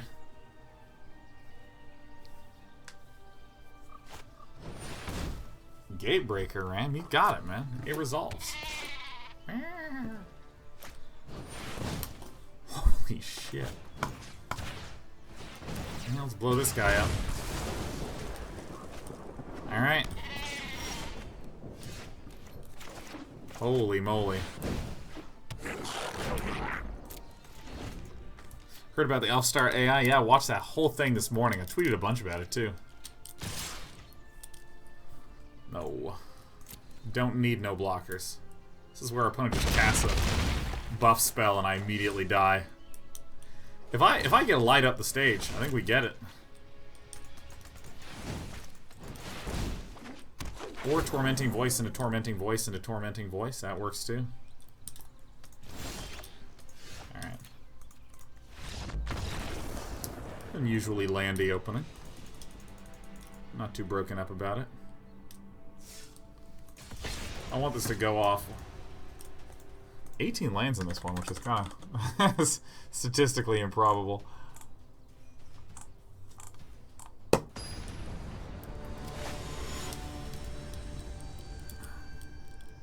Go down to 16 lands, it's limited now. Might be a reasonable one. We did it. We got there. It was hard, but we figured it out. What are you drinking? I'm drinking lemon ginger fizzy water.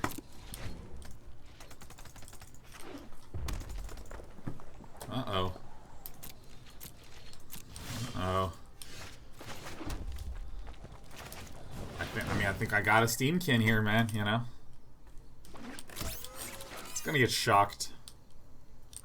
It's gonna get shocked by Iceman Vic. Of course. Of course. It's a good play. It's a good play. No reason you shouldn't do it.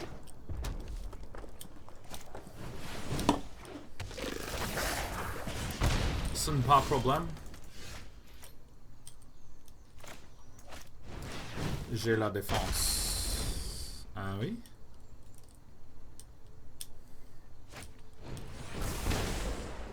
Wizard's Lightning. Uh-oh, feeling rather frightening.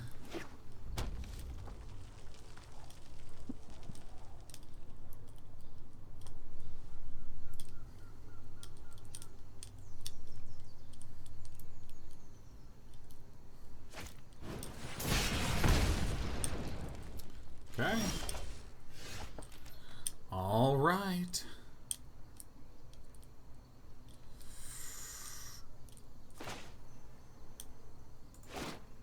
Yeah.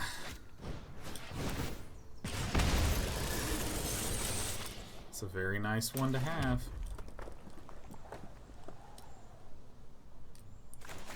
I think this is the one that we actually do.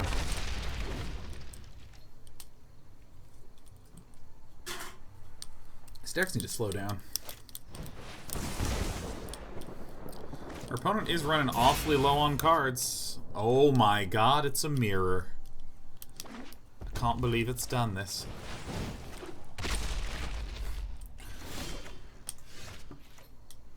Okay.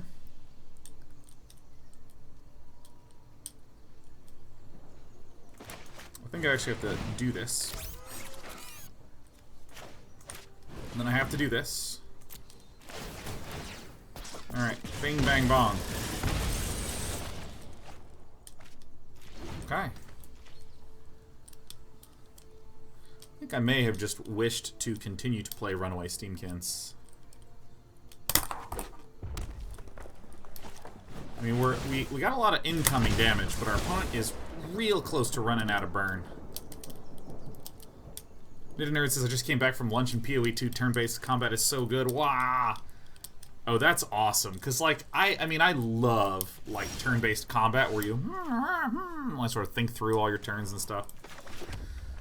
I feel like I just, like, play this.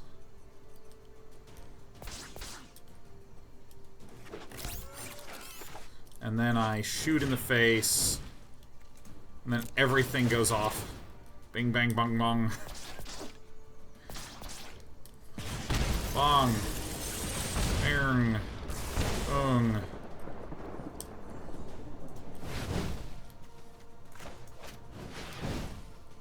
Alright, so those are gonna get big. Alright, do you see the dopeness that is transpiring before our very eyes? Alright. Alright. Douche, douche, douche, douche, douche. Clunk, clunk. Bang. Bang. Boom. Bang. Whoop. Oh, really?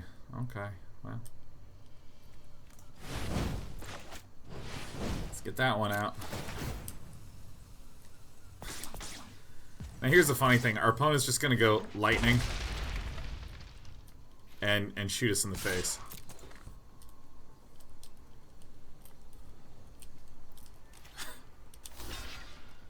Alright. So far so good.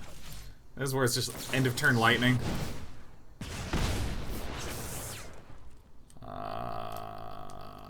Decline. That is a bit of a tricky pickle. Fuck. Why do we have to be in a mirror matchup? I really want this memekin to go off.